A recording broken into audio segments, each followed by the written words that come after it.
ये टेक्नोलॉजी आप कहीं भी रिमोट एरिया पे लगा सकते हैं जहाँ बड़ी मुश्किल होती है, इनएक्सेसिबल होता है पॉइंट्स, और कहीं भी बैठ के मॉनिटर कर सकते हैं। ये इसमें अच्छा है। आपका ब्रिज कहीं पर हो, मान लीजिए ग्वालियर पे है, आप भोपाल पे बैठे हैं और उसको आप देख सकते हैं, ऑनलाइन कर सकते हैं। आजकल तो इतनी अच्छी फैसिलिटी है कि किसी भी टाइम आप जस्ट ऑन किया और क्या स्ट्रेस कंडीशन है, क्या डिफॉर्मेशन आ रही है, उन सब पैरामीटर्स को देख सकते हैं। तो ये सब टेक्नोलॉजी अवेलेबल है, जस्ट हमें यूज़ करने की बात है कि हम यूज़ कैसे करेंगे। तो बहुत ही ज़्यादा सिमिलरिटी है। आप देखेंगे, एक्चुअली मुझे पॉइंट करते नहीं बनता है और मज़ा नहीं आता जब तक आप पॉइंट कर कहाँ करना है ये ना बताओ। तो देखिए, हमारी जो खुद फैमिली स्ट्रक्चर है और कंक्रीट की जो फैमिली स्ट्रक्चर है उसमें बहुत ज़्यादा सिमिलरिटीज़ है। जस्ट अगर हम बोलें कि अपनी फैमिली में, आपकी फैमिली में हेड ऑफ़ द फैमिली कौन है बताइए, आप अपनी फैमिली में बताइए। आपके फादर हैं, आपके ग्रैंडफादर हैं, मदर हैं, ग्रैंड मदर हैं, कौन हैं, है ना? तो कोई भी हो सकता है, it depends family to family. तो फैमिली में एक हेड होना चाहिए। तो अगर कंक्रीट फैमिली की अगर हम बात करते हैं तो कंक्रीट फैमिली में अब सोचना पड़ेगा किसको हेड बनाया जाए। उसमें है, अभी अपन बेसिक कंक्रीट की बात करेंगे तो केवल 4 एलिमेंट हैं आपके पास। एक तो सीमेंट है, दूसरा फाइन एग्रीगेट है, और तीसरा कोर्स एग्रीगेट है, और चौथा वाटर है। अब इसमें आपको सोचनी पड़ेगी कि कौन सी एलिमेंट को चूज किया जाए वो हेड कर सकता है, कंक्रीट फैमिली को चला सकता है। तो आप बताइए, आपके हिसाब से जो हमारी कंक्रीट की फैमिली है उसका हेड किसको बना देना चाहिए? ये एग्रीगेट के लिए कन्विंस होती हैं, आपको जस्टिफिकेशन देना पड़ेगा। सोचिए उसको क्यों बनाना है। अगर मैं पूछूं सर आपसे कि अगर हमारी कंक्रीट फैमिली जिसमें 4 एलिमेंट है, सीमेंट है, सैंड है मतलब फाइन एग्रीगेट, कोर्स एग्रीगेट है, और वाटर है, ये 4 ही एलिमेंट है, इन 4 में से कौन बेस्ट रहेगा? सीमेंट। Very good. दूसरा आया सीमेंट। अब हम चलते हैं आगे। देखो भाई, ये 2 आउट हो चुके हैं, सीमेंट को ऑलरेडी वोट कर चुके हैं, कोर्स एग्रीगेट हो चुका है। अगर हम बोलते हैं कि थर्ड एलिमेंट चूज करना है तो आप एग्री कर सकते हो क्या? I agree with this. अगर आपके दिमाग में दूसरा कुछ व्यू आ रहा है तब आप कह सकते हैं कि no, I don't agree, this is the third one. आप किसको वोट करेंगे? वाटर। अभी भाई हमारे 3 एलिमेंट एग्जॉस्ट हो चुके हैं, अब केवल चौथा बचा है फाइन एग्रीगेट। फाइन एग्रीगेट के लिए कितने लोग एग्री करते हैं वो हाथ ऊपर कीजिए। फाइन एग्रीगेट, फाइन एग्रीगेट को कोई नहीं बनाया गया, बच्चे समझ के छोड़ दिया है। क्या चक्कर है? बच्चे तो सबसे ज़्यादा प्रिय होते हैं। है fourth element. Okay, fine aggregate के लिए कोई एग्री नहीं करता। कोई एक तो कर जाओ भाई, जैसे चौथा मान लें। अरे वाह, वेरी गुड। कुछ लोग फाइन के लिए भी हैं। तो अब तो ये मुश्किल का क्वेश्चन हो गया कि कौन हेड ऑफ द फैमिली चुना जाएगा। ओके, अब हम देखें कि जो आइडिया है ये है कि भाई ऐसा हेड हो जिसकी मतलब वो चीज़ें सिमिलरिटी आना चाहिए। हेड की क्या भूमिका है आपके, जो भी मान लीजिए अगर एक छोटी संस्था है तो उसको कोई डायरेक्ट कर रहा है, डायरेक्टर होता है, तो डायरेक्टर को ऐसा होना चाहिए कि जो सब लोग उसकी बातें माने, सुने, है ना, और वो सबकी बातें सुने। ये भी नहीं केवल उसी की बातें सबको सुनना है, उससे भी सबकी बातें सुनना है। और आपस में लड़ते भी हैं, 2-4 लोग आपस में लड़ाई करते हैं तो उनको सुलझाना भी है कि भाई नहीं, यहाँ हमारी कुछ गड़बड़ चल रही है, हमें ऐसा नहीं करना है। तो इस तरह का हेड होना चाहिए। तो अगर देखें तो ठीक है, हमारे यहाँ हमने तो चलो, अगर जो हमारी पुरानी परंपरा है उसमें मान के चलते हैं जो सीनियर मोस्ट है वही हेड जनरली होते हैं, है ना।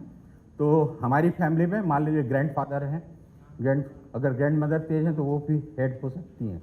ये डिपेंड करता है, इसलिए आजकल चलेगा, ठीक है ना। तो वो तो कर दिया हमने। अब देखिए उनका हमने क्या बताया कि सभी को बाइंड करके रखनी है, कोई भाग ना पाए, सबको आपस में जोड़ के रखनी है। अब बताइए कि कंक्रीट फैमिली की बात होगी तो वो कौन सा एलिमेंट है जो सबको जोड़ के रखना है? सीमेंट, है ना? तो अब कितने लोग एग्री करते हैं कि सीमेंट होनी चाहिए? वो हाथ ऊपर करें। अभी भी 50% ही कन्वीनियंस हुए, तो 50% अभी बच गए। तो बताओ भाई, दूसरा अगर सीमेंट की जगह अगर दूसरा अगर किसी ने वाटर या कोर्स एग्रीगेट जो दूर रह गए थे, तो आप वाटर को कैसे जस्टिफाई करोगे?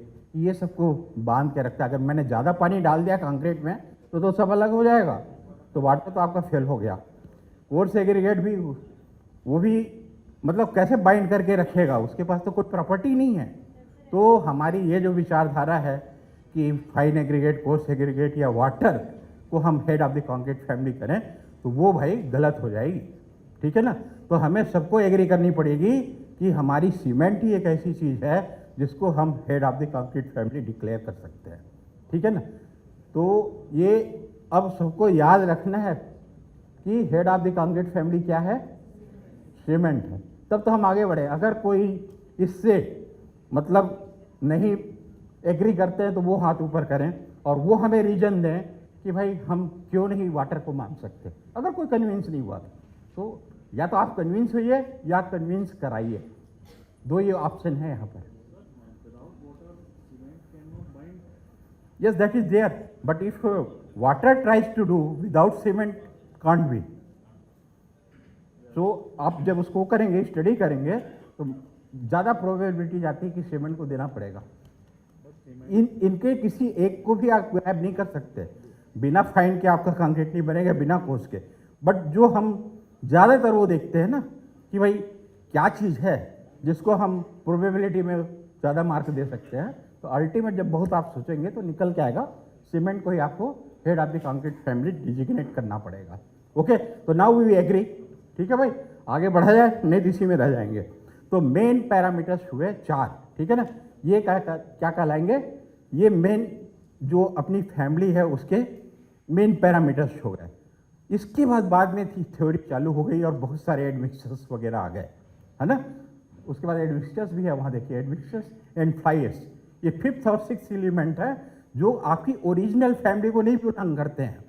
अब आप सोचिए, मुझे एडमिक्सचर की बात करूं तो हम किस जो हमारी फैमिली के दृष्टि से देखें तो आप किसको बोलेंगे कि अपनी फैमिली में एडमिक्सचर कौन है? बताइए। अगर हमारी फैमिली की बात हो, उल्टा कर रहा हूं मैं, अपनी फैमिली में बताता फिर सीमेंट का पूछता कंक्रीट का, बट मैं उल्टा कर दिया, है ना? आप क्या सोचते हैं कि हमारी फैमिली में एडमिक्सचर्स की बिहेवियर कौन कर सकता है? मतलब ये ओरिजिनल फैमिली से नहीं है, बाहर की फैमिली से आनी है। मेन पेरेंट उसमें नहीं है ये, है ना?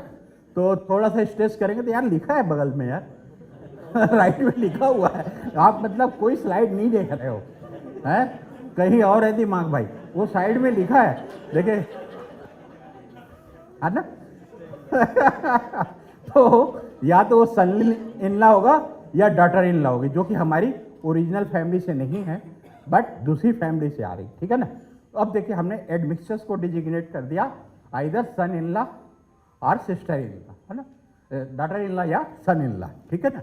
अब देखिए इसमें क्या है, एक ऐसी प्रॉपर्टी होनी चाहिए एडमिक्सचर में जो कि आपकी स्ट्रेंथ को बढ़ाए आपकी फैमिली की, है ना?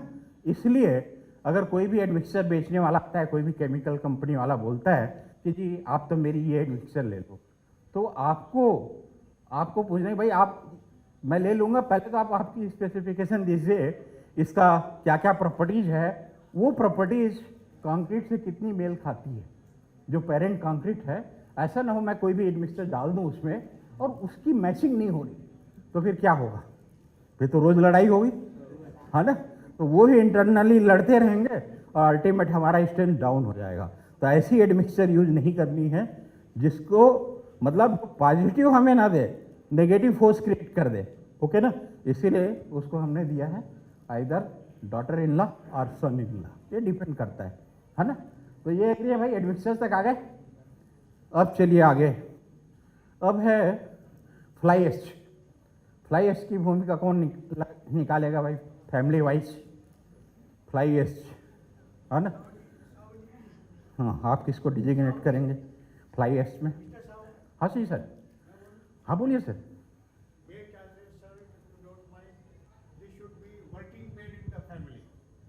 यदि मेड नहीं है तो सफाई कौन करेगा भाई? Made is more important. Okay okay, देखिए इसमें बहुत अच्छा किया, इन्होंने बोला कि सभी तो वर्किंग है, वो मैं आऊँगा आगे है सर, उसकी भी रोल है आगे। इसमें कोई ऐसा एलिमेंट नहीं छूटेगा आपके दिमाग में, जितनी चीज़ आ रही वो कंक्रीट फैमिली और हमारी फैमिली के बीच में कंपैरिजन ना किया जा सके। एंडलेस है, मैं तो थोड़ी सी लिया हूँ अभी, है ना। इसके बाद आप हर एक एक्टिविटीज़ को आप कंपैरिजन के लिए ले सकते हैं। जैसे हॉस्पिटल ही है ना, हॉस्पिटल हमारी बहुत यूजफुल है, बहुत सारे ये टेस्ट वेस्ट होते हैं, सब होते हैं। तो जितने भी आपके अथोराइज्ड लैब्स हैं वो उसके काम में आ जाएंगे। मतलब जो भी हमारी लैब NABL एक्रेडिटेड लेबोरेटरी या कोई भी कॉलेज की लेबोरेटरी कहीं की भी, तो सर ने जैसे सजेस्ट किया ना, अब मैं सर अगली वाली स्लाइड में सबसे नीचे मेड को भी डाल दूंगा पक्का, क्योंकि इसका तो कोई एंड ही नहीं है। इसमें आप इतनी सिमिलरिटीज कर सकते हैं, जो भी आपने दिमाग में आई ना आप उसको ऐड करके आगे बढ़ सकते हैं। ये तो जस्ट एक मैंने थोड़ा सा लिया कि जिससे हमें मेन पैरामीटर्स, सर का सजेशन बहुत बड़ा है, बहुत ही अच्छा है, क्योंकि उसके बिना आजकल तो काम ही नहीं चलता है ना, खासकर विंटर की बात करें तो। ओके, तो हम चल रहे थे फ्लाई एस्ट की ओर, तो फ्लाई एस्ट की ओर थे। तो आप बताइए किसको डिजिग्नेट करेंगे? लिखा हुआ है? अरे यार इन्होंने पढ़ लिया, सासू माँ बोल दिया। ओके गुड, इसका मतलब स्लाइड्स में ध्यान है। ओके, तो अब हम सोचे कि यार ये सासू माँ को क्यों बोल रहे हैं, कोई रीजन आता है दिमाग में कि मदर इन लॉ को हम क्यों फ्लाई एस्ट को डिजिग्नेट कर रहे हैं। तो फ्लाई एस्ट का अगर फंक्शन देखिए आप उसमें कंक्रीट में, तो वो आपको ये जो फीलर काम हो जाता है और स्ट्रेंथ में मिल जाता है शांति से, कोई ज़्यादा एफर्ट करना नहीं पड़ा। फ्लाई एस्ट को जो वाइट्स हैं वो भी वो हो गया, ये जो फिलर भी हो गई, स्ट्रेंथ भी मिल गई। वैसे ही मदर इन लॉ का भी फंक्शन है कि जब भी आपके पास कुछ संकट की घड़ी आएगी तो बिना बताए दरवाज़ा खटखटाती आ जाएंगी, है ना, कि मैं पहुंच गई, अब बताओ क्या प्रॉब्लम है। ओके, इसलिए उनका वहाँ रोल है। तो इस तरह से ना ये बहुत लंबी कहानियाँ हैं और हम हर एक एक्टिविटीज़ को अपनी लाइफ से जितनी रिलेटेड है वो सभी एक्टिविटीज़ को कॉन्क्रीट से जोड़ सकते हैं, इतनी ज़्यादा सिमिलरिटीज़ है इसमें। ओके, नेक्स्ट चलते हैं भाई। आप अगर स्ट्रक्चर वाइज भी देखेंगे तो आप हर एक अपनी बॉडी की पार्ट्स को कंक्रीट के जो डिफरेंट एलिमेंट हैं, स्ट्रक्चर्स के डिफरेंट एलिमेंट्स हैं, उससे कंपेयर कर सकते हैं। तो जस्ट एक लिस्ट लिया मैंने।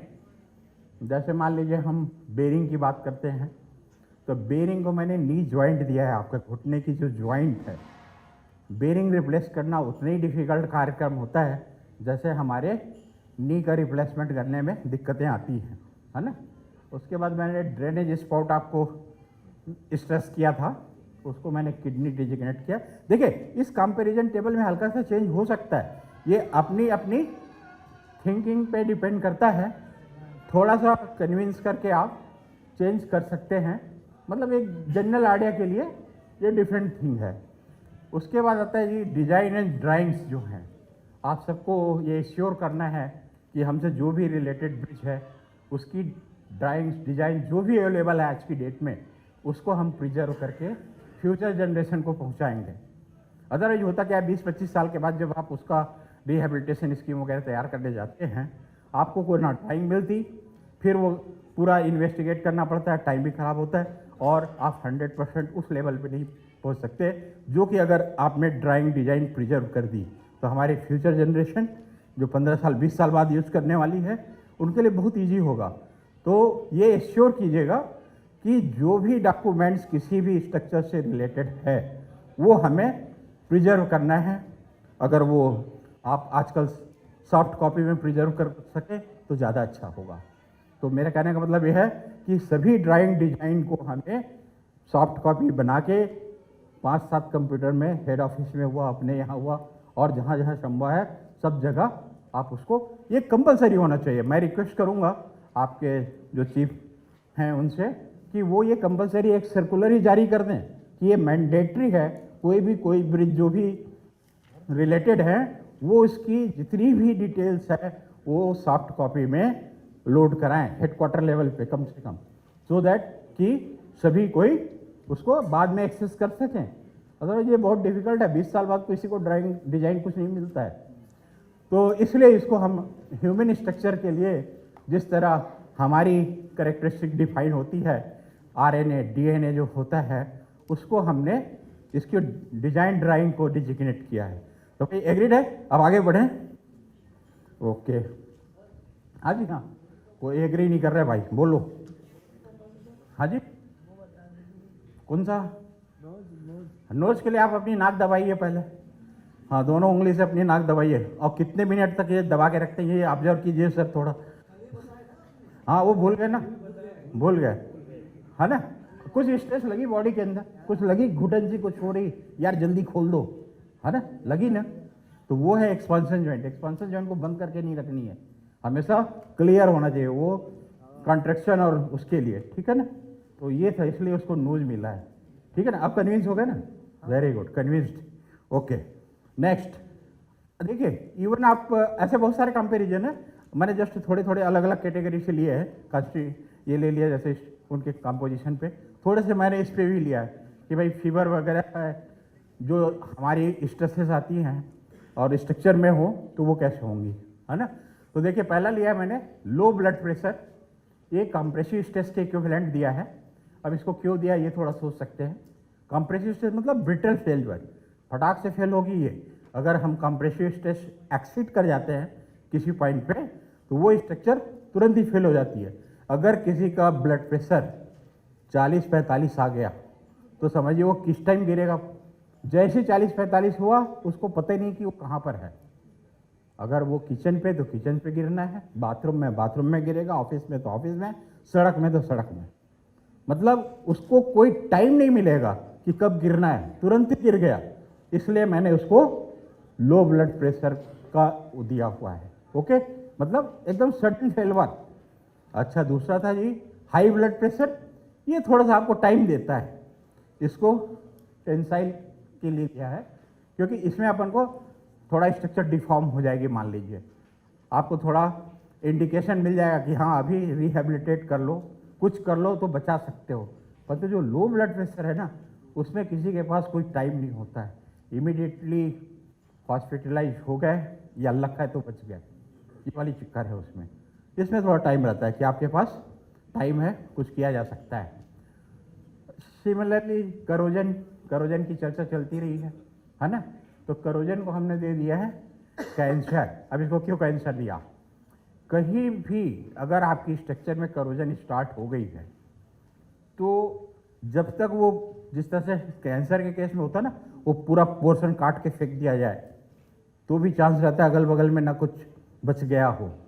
इसी तरह करोजन का है, अगर आपने स्टार्टिंग स्टेज में बहुत अच्छे से अपने स्ट्रक्चर्स को प्रिजर्व नहीं किया, आपने उसमें वाटर सप्लाई करते रहे, मतलब मॉइस्चर जाता ही रहा आपके स्ट्रक्चर में, तो फिर वो करोजन इतना स्प्रेड हो जाएगा कि उसको हमें बाद में टैकल करना बहुत ही मुश्किल होगा।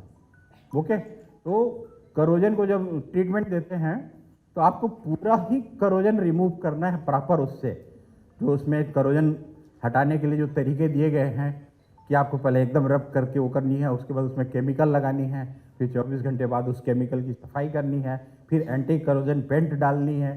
तो ये पूरी एक्टिविटी आपको करनी है, मतलब उसे छूटना नहीं चाहिए। और जैसे ही छूटा ये तो ये फिर आपको 2-4 साल बाद फिर नज़र आने लगेगा। ओके, इसलिए वो कैंसर है भाई, तो करोजन से तो बचना ही पड़ेगा। ओके, चलो भाई आगे चले। Collapse of structure, multi organ failure, पता नहीं क्या क्या इफेक्ट था, कहाँ कहाँ क्या प्रॉब्लम थी और स्ट्रक्चर नीचे चली गई। तो अब ये सब चीज़ को मॉनिटर करने के लिए जैसे डॉक्टर्स यूज़ करते हैं, हम इंजीनियर्स भी यूज़ कर सकते हैं डिफरेंट सेंसर्स का यूज़ करते हुए। वो डिफरेंट सेंसर हम स्ट्रक्चर्स में अगर ड्यूरिंग कंक्रीटिंग लगा दें तो सबसे बढ़िया है। अगर ड्यूरिंग कंक्रीटिंग नहीं भी लगा पाए तो सरफेस माउंटेड सेंसर्स आती हैं, बट थोड़ा सा डिफ़िकल्ट होता है उसको प्रिजर्व करके रखने में। तो अच्छा होता है कि अगर हमें कंक्रीटिंग के ड्यूरेशन में वो सेंसर एम्बेड करने का मौका मिल जाए। तो वो सेंसर्स आपने डिफरेंट प्लेसेस पे लगा दिए, फिर उनको मॉनिटर करने के लिए पहले इंडिविजुअल यूनिट्स होती हैं जो साइट पे ही होंगी, उसमें डेटा एक्वायर होता रहेगा। वो सभी मेन डेटा एक्विजिशन सिस्टम जो साइट ऑफिस में होगी उससे कनेक्ट हो जाएंगी।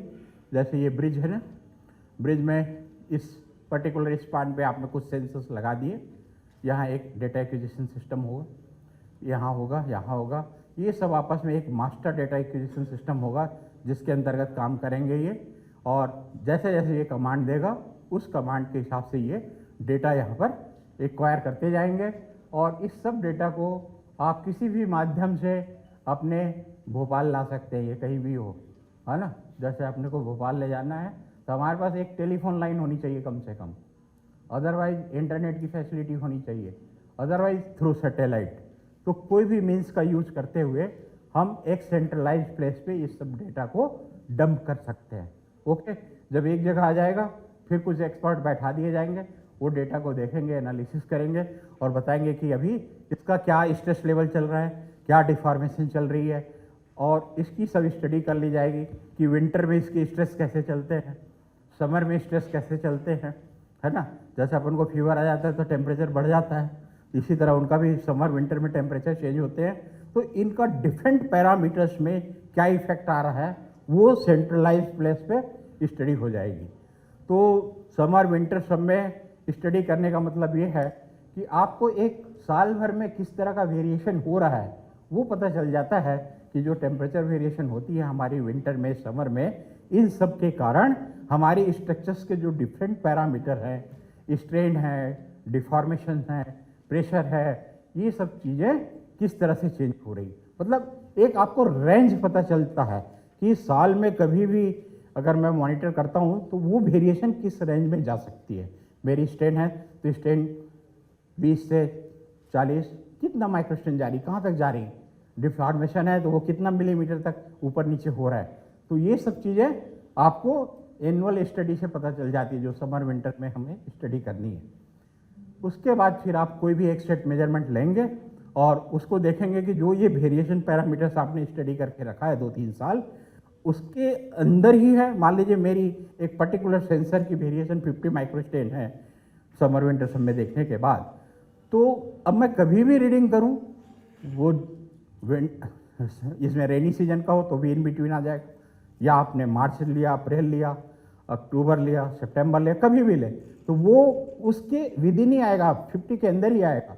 इसका कहने का मतलब ये हुआ कि बाद में स्टडी करने के बाद आपने इनके एक वेरिएशन के रेंज आपने डिसाइड कर दिया, उसको हम बोलते हैं कि ग्रीन जोन में आ रही है आपकी रीडिंग। अगर उस जोन के अंदर रीडिंग आती है तो वो कहलाती है कि हमें कोई दिक्कत नहीं है स्ट्रक्चर में कहीं पर। ओके, तो उस ग्रीन जोन को क्रिएट करने के लिए उसकी कई सेट मेजरमेंट ली जाती है साल के अंदर और उसको फिक्स किया जाता है। ओके, अब कोई कह सकता है आपको कि भाई ये इंस्ट्रूमेंटेशन की ज़रूरत ही क्या है, तो उसको जस्टिफाई करने के लिए कुछ पैरामीटर्स होते हैं। तो उसको अगर हम देखें तो नीड ऑफ इंस्ट्रूमेंटेशन क्या है उसको जस्टिफाई करना पड़ेगा। फिर परफॉर्मेंस पैरामीटर्स क्या क्या मॉनिटर करना है ये देखना पड़ेगा। जैसे डॉक्टर्स करते हैं ना, आपका ब्लड प्रेशर ले लिया, टेम्परेचर ले लिया, अल्ट्रासाउंड करवा दिया, है ना, MRI करवा दिया, उस तरह से आपको भी देखने की हमारी सिविल इंजीनियरिंग स्ट्रक्चर्स के लिए ये केवल हम कोई ब्रिज की बात नहीं कर रहे हैं। अगर आप बिल्डिंग करते हैं तो बिल्डिंग में भी यही चीज़ें होनी है। आपके पास कोई डैम का व्यू है तो डैम में भी यही होने है। 1-2 पैरामीटर्स वेरी करते हैं जो एडिशनल आपको देखने होते हैं, अदरवाइज जो फंडामेंटल पैरामीटर्स हैं वो यही रहेंगे। तो जो भी हम अभी डिस्कस करने जा रहे हैं वो सभी सेंसर सभी स्ट्रक्चर में काम आने हैं। किसी में 2-4 सेंसर्स अधिक हो जाएंगे, है ना, किसी में कम रहेंगे। तो ये हम ये सब चीज़ें देखेंगे कि मॉनिटरिंग स्टेजेस है, कब कब हमें मॉनिटर करना है। कुछ हम दिखाएंगे कि क्या क्या ब्रिजेज हैं जो ऑलरेडी इंस्ट्रूमेंटेड हैं, कुछ रिजल्ट्स दिखाएंगे। और अगर बहुत सारी एज्यूम कीजिए बहुत सारी ब्रिज आपने इंस्ट्रूमेंटेड कर दिया तो उन सबकी डेटा को कैसे हैंडल करेंगे। क्योंकि अगर आपने कमांड दे दिया कि 1-1 घंटे में रीडिंग लीजिए और एज्यूम कीजिए आपके पास 100 ब्रिज मॉनिटर करने के लिए है और एक ब्रिज आप मिनिमम मान के चलिए 25 सेंसर्स भी हैं और 100 ब्रिज हैं तो 2500 तो सेंसर्स की रीडिंग आएगी। अगर आपने इंटरवल 1-1 घंटे दे दिया तो हर घंटे में 2500 डेटा आ रही है ना। अब आप एज्यूम कीजिए ऐसी आपके पास 10 साल की डेटा है तो एक बहुत मासिव डेटा होगा। इस सभी डेटा को एनालिसिस करना, उसका इंटरप्रिटेशन करना, उस सब के लिए फिर हमें डेटाबेस मैनेजमेंट सिस्टम का यूज़ करना पड़ेगा। तो ये ओवरऑल इंस्ट्रूमेंटेशन का ढांचा है, कहिए आप।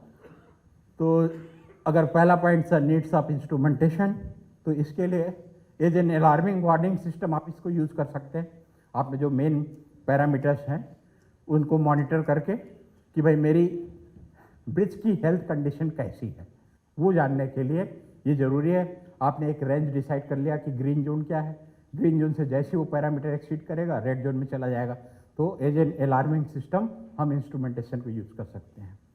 टू मॉनिटर हैंडलिंग स्ट्रेसेस, जैसे अभी गोयल साहब ने बताया कि आजकल हम प्रीकास्ट सेगमेंटल कंस्ट्रक्शन पे जा रहे हैं। हम पूरे सेगमेंट कास्टिंग यार्ड में बना लेते हैं, इसके बाद हम उठा के उसको स्ट्रक्चर पे चुल रखते हैं। होता क्या है, मोस्टली डिजाइनर जो हैं वो ब्रिज डिजाइन बहुत अच्छा करते हैं, परंतु जब आती है हैंडलिंग स्ट्रेसेस के बारे में, इसको कास्टिंग यार्ड से उठाना है, इसको उठा के साइड तक ले जानी है, फिर उसको लॉन्च करनी है, तो इस पूरा प्रोसेस का वो डिजाइन नहीं करते कई बार, जो कि करना चाहिए। क्योंकि आप कहाँ से लिफ्ट करते हैं इस पे डिपेंड करेगा कि कौन सी एलिमेंट में क्या स्ट्रेसेस डेवलप हो जा रही हैं, हमारी लिफ्टिंग पॉइंट कहाँ कहाँ है। तो आजकल करने लगे हैं, क्योंकि कई फेलवर हो जाते हैं कि ड्यूरिंग लिफ्टिंग ही आपका एलिमेंट क्रैक कर गया, है ना। तो वो स्टडी आप इंस्ट्रूमेंटेशन से कर सकते हैं। आपने कुछ सेंसर लगा दिए, जब वो लिफ्ट कर रहे हैं आपके पास कंटिन्यूस डेटा आ रही है। अच्छा, ये डेटा वायरलेस भी हो सकता है और वायर्ड भी हो सकती है। आजकल दोनों टेक्नोलॉजी है, वायरलेस भी होगी जो रेडियो मॉडेम के थ्रू काम करेगा, वो आपको डेटा बिना वायर के भी मिलेगी। दोनों टेक्नोलॉजी थोड़ा कॉस्टली होता है। Then to monitor health status inaccessible structures. Inaccessible इसलिए बोला, सभी के पास मोबाइल ब्रिज इंस्पेक्शन यूनिट नहीं होगी, कोई रिमोट एरिया में है, आप जाना आना नहीं चाहते, परंतु आप एक बैटरी वहाँ लाइव रख सकते हैं, तो वो डेटा ट्रांसमिट करता रहेगा इंस्ट्रूमेंट, तो वो भी किया जा सकता है। To monitor movement of bridge components, bearings हैं, एक्सपांसन जॉइंट है, ऑटोमेटिकली आपकी बेरिंग के पास कितना रोटेशन हो रहा है, वो बेरिंग कितना मूवमेंट कर रहा है, एक्सपांसन जॉइंट की क्या मूवमेंट हो रही है, ये सब डेटा आप सेंसर लगाने के बाद वो कर सकते हैं। आजकल बेरिंग और एक्सपांसन जॉइंट में ऑटोमेटिक सेंसर लगे हुए भी आने लगे हैं, मतलब अलग से ना लगा के उसमें वो इनबिल्ट सेंसर लगाने लगे हैं कि क्या डिस्प्लेसमेंट होगा, क्या रोटेशन होगा, तो वो सब चीज़ें आपके पास आती जाएंगी ऑटोमेटिकली, तो उनका मूवमेंट भी हम मॉनिटर कर सकते हैं। फिर है to study efficacy of strengthening measures.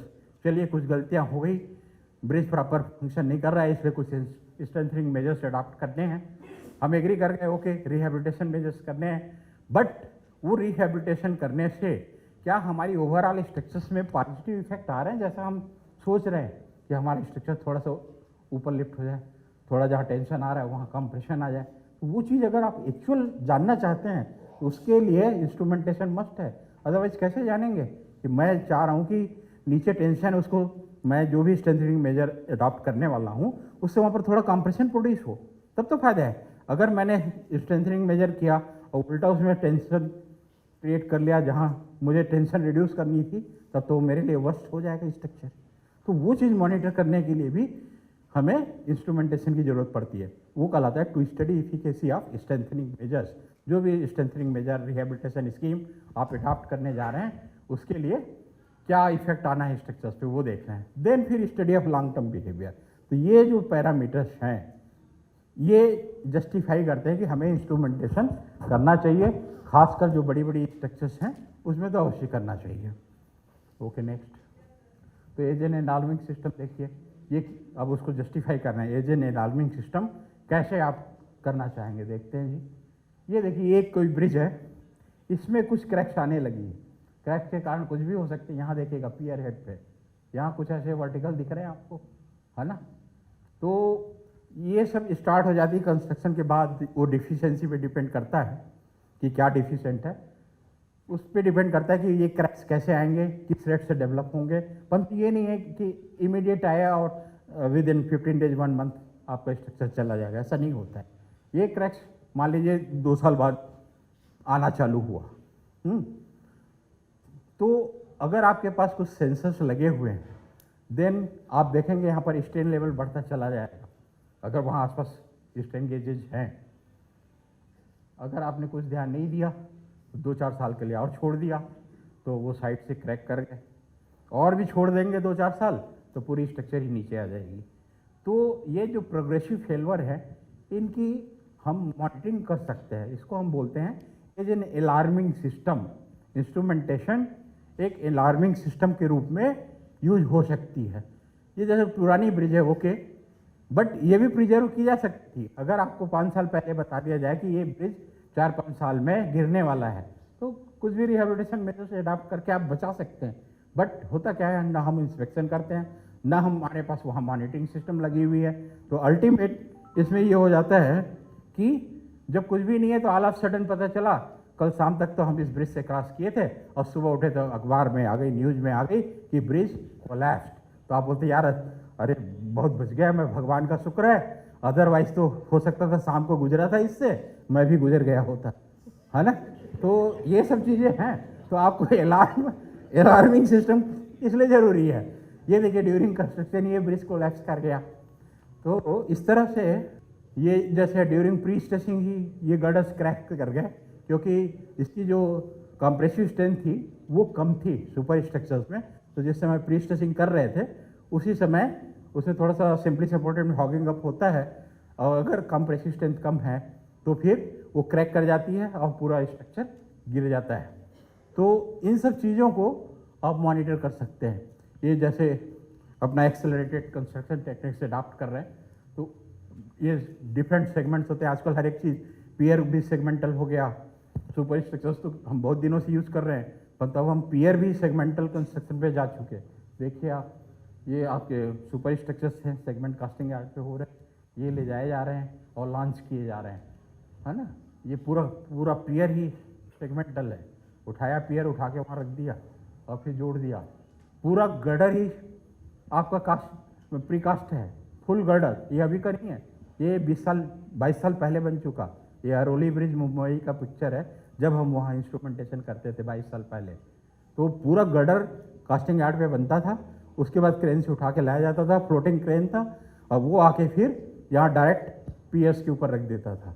तो ऐसे केस में हमें हैंडलिंग स्ट्रेसेस देखनी होती है कि भाई क्या हैंडलिंग स्ट्रेसेस डिफरेंट पॉइंट पे आ रही है, किसी सेगमेंट को लिफ्ट करना है तो क्या आ रही है। तो वो चीज़ें आपको इंस्ट्रूमेंटेशन से ही पता चलेगा, बाकी ऐसे कैलकुलेशन से या किसी चीज़ से नहीं पता चलेगा। तो ये भी एक जस्टिफाई करता है कि आज की जो एडवांस टेक्नोलॉजी है वो हम यूज़ कर रहे हैं तो रियली क्या हो रहा है स्ट्रक्चर्स के अंदर। नहीं तो बहुत सारे में ये होता है ड्यूरिंग लिफ्टिंग ही आपके बहुत सारे स्ट्रेन आ जाते हैं, क्रैक ऑलरेडी आ जाते हैं, और जब आपने रखा वहाँ पर और प्री स्ट्रेसिंग वगैरह किया साइड पे, पूरी की पूरी स्ट्रक्चर ही नीचे गिर जाती है क्योंकि वो ऑलरेडी जिस समय हैंडल करके ला रहे थे उसी समय क्रैक्ड थी और उसकी स्ट्रेंथ कम थी। जब हमने उसमें प्री स्ट्रेसिंग फोर्स लगाया जैसे मैंने इसके पहले दिखाया था, और वहाँ कंप्रेसिव स्ट्रेस अगर कम है तो क्रश कर जाएगी, क्रश करके पूरा का पूरा स्पान ही गिर जाता है। ऐसा होता है, आपको न्यूज़ वगैरह में मिलता होगा कि आज यहाँ पर एक ब्रिज गिर गया ड्यूरिंग कंस्ट्रक्शन। तो वो इन सब चीज़ों से होती, तो वो चीज़ें हम अवॉइड कर सकते हैं। ये प्री स्ट्रेसिंग के समय मॉनिटरिंग का है, तो किसी भी एक्टिविटीज़ को मॉनिटर कर सकते हैं। अब गोयल साहब ने जो जिक्र किया था एलिवेटेड, देखिए इन्होंने केवल 2 लिफ्ट में बनाया। ये इस अगर पर्टिकुलर पियर की बात करें इसकी, तो इसकी हाइट यहाँ पर 27 मीटर है और 27 मीटर हाइट को उन्होंने केवल 2 लिफ्ट में बनाया है। तो नेचुरली बहुत अच्छा लग रही है ना। बट इसके लिए हमें क्या करना है, जो आपने सेल्फ कॉम्पैक्टिंग कंक्रीट सुना है ना, वो यूज़ करना है। जब मेरे 12 मीटर 13 मीटर के फॉर्म वर्क होंगे तो फिर नीचे क्या हो रहा है क्या पता चलने वाला है। तो ऐसी स्थिति में हमें सेल्फ कॉम्पैक्टिंग कंक्रीट में ही जाना चाहिए। ओके, तो वहाँ ये यूज़ करना है हमें, जहाँ आपकी बहुत ही कंजस्टेड रीएनफोर्समेंट हो, आप श्योर नहीं है कि वहाँ तक प्रॉपर कंक्रीट जाएगी, तो बेटर होता है कि सेल्फ कॉम्पैक्टिंग कंक्रीट यूज़ कर लें। ओके, अच्छा ये तो एक्सेसिबिलिटी की बात है, इसलिए मोबाइल ब्रिज इंस्पेक्शन यूनिट दिखाया गया कि आप जा सकते हैं। ये कल हमने थोड़ा डिस्कस कर ही लिया था। एक इंस्पेक्शन गैलरी भी होना चाहिए। अगर चलिए मोबाइल ब्रिज इंस्पेक्शन यूनिट तो अलग चीज़ है, इंस्पेक्शन गैलरी इस तरह की ना जिससे आप ब्रिज के किसी भी पार्ट में जाके किसी पियर में गए और वहाँ से अंदर चले गए। तो ये भी हमें इंसिस्ट करना चाहिए, अगर बड़ी स्ट्रक्चर्स है तो इंस्पेक्शन गैलरी बनानी चाहिए। अदरवाइज बाद में कोई जाने वाला नहीं, कैसे जाएगा, कितना कसरत करेगा। अगर पूरी एनर्जी उसने अंदर जाने में लगा दी हैं, उसको सीढ़ी देंगे आप, कुछ देंगे, सीढ़ी में जाएगा, डरते डरते जाएगा बड़ी मुश्किल से, तो वो क्या देख के आएगा, बोलेगा यार भूत है, कौन अंदर घुसेगा बॉक्स के अंदर, अंधेरा ही अंधेरा है ना। तो एक बढ़िया सा वो अंदर अच्छी से लाइटिंग कर दिए और 5 स्टार होटल खुलवा दिए एक बॉक्स कटर पे, है ना, तो सभी लोग जाएंगे मज़े से वहाँ। तो ये कमर्शियली बोल रहा हूँ, बहुत अच्छा होता है। अंदर बॉक्स कटर आपका एसी बस फिट करने, फिर करिए काम, मस्त है। तो आगे बढ़ते हैं जी। ये बहुत ज़रूरी है, रेलवे ने तो मैंडेटरी कर रखा है, उनके यहाँ पाएंगे हर जगह इंस्पेक्शन गैलरी होती ही है, हमें हाईवेज में भी आना है। अब ये जैसे ये बेरिंग्स वगैरह हैं, एक्सपांशन जॉइंट्स हैं, तो इनकी मूवमेंट हम वो कर सकते हैं। जैसे ये है ज्वारी ब्रिज का था, काफ़ी डिस्ट्रेस था, इस तरह से क्रैक्स थे, लोगों को डर लगने लगा था कि हम गए तो हम ही ना फंस जाएं। ऐसा 1-1 सेंटीमीटर विड्थ क्रैक, ये जूम करिए, 2 सेगमेंट जो सेगमेंटल है, 3-3 मीटर के जो सेगमेंट्स होते थे, वो सेगमेंट के बीच में 1 सेंटीमीटर दरार। अब आप कितने सेगमेंट कास्ट करोगे, कितनी हिम्मत है आपकी, ये देखना पड़ेगा ना, कि अगर मुझे हर डग बढ़ाते ही थोड़ी सी दूर पे 1 सेंटीमीटर, आधा सेंटीमीटर क्रैक नज़र आ जाए सेगमेंट में, तो मैं 10-5 जाऊँगा, उसके बाद बोलूँगा जय राम जी, आगे कौन इंस्पेक्शन करेगा, है ना। तो परंतु उन्होंने किया रिहेबिलिटेट। तो यहाँ इस तरह की स्कीम लगाया था उन्होंने, इसको एक्सटर्नल प्री-स्ट्रेसिंग कहते हैं। एक्चुअली हम लोग अभी नहीं कवर कर पाए, क्योंकि 3 दिन में पूरा चीज़ कवर करना मुश्किल होता है। अदरवाइज इस एक्सटर्नल प्री-स्ट्रेसिंग पे ही 1-1.5 घंटे का लेक्चर होता है। कुछ नहीं, आप ये सोच लीजिए कुछ केबल एक्स्ट्रा लगा देते हैं, बॉडी से बाहर निकला हुआ है, डेविएटर्स होते हैं, एंकर होती है, ये डेविएटर्स हो गए, ये एंकर है जहाँ केबल को ले जाके टर्मिनेट करते हैं। तो इस तरह का होता है जिससे आप कंप्रेशन लगा सको उसमें। वो जो क्रैक्स थे 1 सेंटीमीटर के, आधा सेंटीमीटर के, उन क्रैक का थोड़ा सा गैप कम कर सको, है ना। तो वो डिवाइस हो जाती है इस तरह से। परंतु इससे ठीक है, एक जगह तो कंप्रेशन आएगा, दूसरी जगह टेंशन आएगा, तो वो सबको मॉनिटर करने के लिए आपको स्ट्रेन गेज वगैरह लगानी पड़ेगी कि भाई हम जैसे सोच रहे हैं वहाँ वैसा स्ट्रेसेस डेवलप हो रहा है कि नहीं। तो वो मॉनिटर इसको कहते हैं। इफिकेसी क्या आ रही है रिहेबिलिटेशन मेजर्स की, वो आप इंस्ट्रूमेंटेशन के थ्रू मॉनिटर कर सकते हैं। ये एक्सटर्नल प्री-स्ट्रेसिंग वर्क है, तो इनमें भी इंस्ट्रूमेंटेशन हम मॉनिटर कर सकते हैं। ये गंगा ब्रिज वाराणसी का दिखाया मैंने, बहुत बड़ी स्ट्रक्चर है। जैसे सुबह वेल फाउंडेशन से स्टार्ट हुआ था हमारा, इस वेल फाउंडेशन की डेप्थ है 65 मीटर, जो आपको वहाँ दिख रही है ना, देखिए सामने, ये जो है -5 से लगभग स्टार्ट हुई, इसकी डेप्थ है 60 मीटर, 60। और इसके डायमीटर की अगर बात करें तो 2.5 मीटर थिक स्टेनिंग है, 13 मीटर के करीब इसकी डायमीटर है, एक्सटर्नल डायमीटर। तो बड़ा ह्यूज स्ट्रक्चर है। इसमें इंस्ट्रूमेंटेशन किया था हम लोगों ने 1990 में स्टार्ट किया था, 5 साल लगे थे ब्रिज बनने में, 95 में जाके बना था पूरा। काफ़ी लंबे ब्रिज है, 1 किलोमीटर का लेंथ है, गंगा के क्रॉस वाराणसी पे, रामनगर के पास, BHU के पास ही है। ये ITO ब्रिज है, इसमें भी इंस्ट्रूमेंटेशन है। आप देखेंगे तो इस तरह से इनके रिजल्ट आते हैं। यहाँ ये डेली वेरिएशन है, कैसे स्ट्रेन डेली चेंज होता है। ये अगर सिम्पली सपोर्टेड है तो ये दिल्ली की एक ब्रिज है, ये वाराणसी वाली ब्रिज है। और अगर हम लॉन्ग टर्म की देखें, पूरे कंस्ट्रक्शन हो गए, पूरा एवरीथिंग इज ओवर, मतलब आपने ब्लैक टॉप्स भी कर दिया, उस पर रेलिंग्स लग गई, क्रैश बैरियर, एवरीथिंग लग गई, उसके बाद 0 रीडिंग लेंगे। जब पूरा कंस्ट्रक्शन हो गया, मतलब अब डेड वेट हम चेंज नहीं करने वाले हैं, वो हमारा 0 रीडिंग होगा, वहाँ से स्टार्ट होगी लॉन्ग टर्म मॉनिटरिंग के लिए। ओके, तो वो 0 कर दें और उसके बाद हम हर 6 महीने में रीडिंग करते जाएँ। तो ये वाली रीडिंग करीब 7-8 साल की डेटा है, उसमें देखिए इस तरह से चेंजेज आने लगती है। शुरू में ये क्रिप वेरिएशन के कारण है ये, उसके बाद 5-6 सालों के बाद स्टेबलाइज हो जाता है, वो केवल टेम्परेचर का ही आपको जिग जग ऊपर नीचे नज़र आता रहेगा। तो इस तरह की वेरिएशंस मिलते हैं। ये करीब 6-7 साल की डेटा है, ऊपर वाले में करीब 5-6 साल की डेटा है। परफॉर्मेंस पैरामीटर्स, तो थोड़ा सा आइडिया तो लग गया ना भाई, कि जैसे हमारी हेल्थ चेकअप होती है, इस तरह से आप लोग ब्रिज में भी कुछ कर सकते हैं और घर बैठे कर सकते हैं। शुरू में ही मेहनत करनी है वहाँ लगाने वगैरह में, उसके बाद सब डेटा आपके कंप्यूटर डेस्कटॉप पे दिखाने देने लगेगी। ओके, तो डरने वाली बात नहीं है, कि यार क्या इलेक्ट्रॉनिक्स पढ़ा दिया, कुछ नहीं पढ़ाया, अभी तक जो पढ़ा वो सब भूल जाओ, अब हम एक्चुअल काम की बातें करते हैं, ठीक है ना।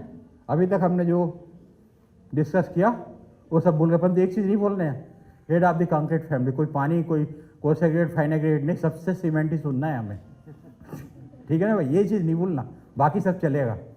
ओके, तो ये पैरामीटर्स हैं जो हमारे सिविल इंजीनियरिंग पैरामीटर्स आप कह सकते हैं। स्ट्रेन या स्ट्रेस मॉनिटर करनी है आपको, टेम्परेचर देखनी है, डिफ्लेक्शन देखनी है या डिफॉर्मेशन बोलिए, lateral pressure, earth pressure, tilt कितना झुक गया किस साइड, क्रैक है तो कितना क्रैक का विड्थ है, okay.